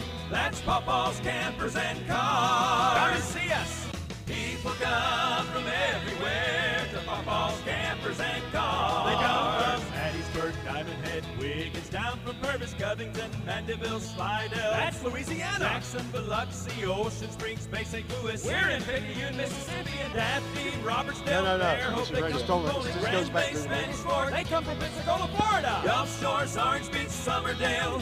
That's Pawpaw's Campers and Cars. Come and see us. Pawpaw's Campers and Cars. Having fun, selling fun.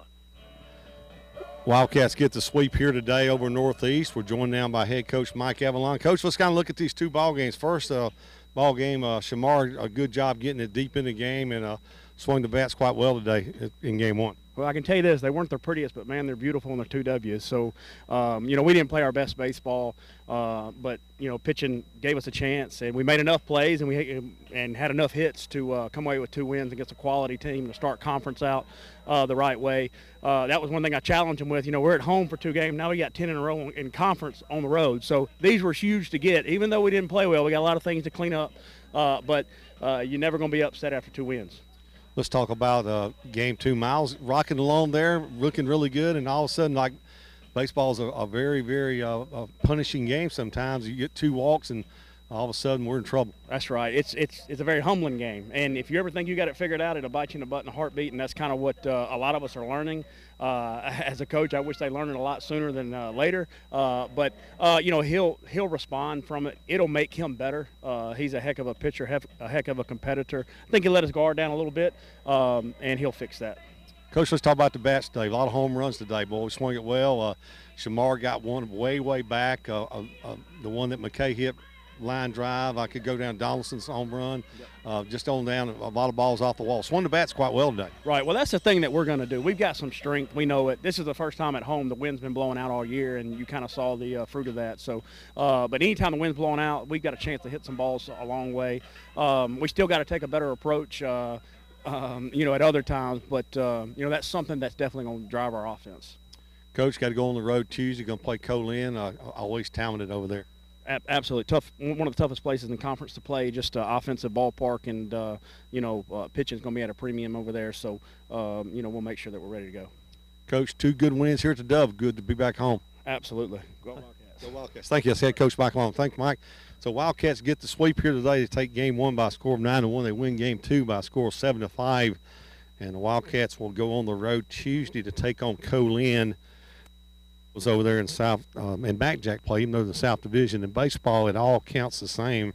Every game you play in the MacJack counts the same across the state. That's the way they play it now here in the Wildcats get the wins here today. That'll do it here from the Dub. Wildcats get the sweep over Northeast. Thank you for watching and listening to PRCCathletics.com and also WRJW in Picayune. That'll do it from the Dub. Wildcats get the sweep. Thank you for tuning in. We'll be coming to you Tuesday from Colin. Airtime 250, first pitch at 3. That'll do it.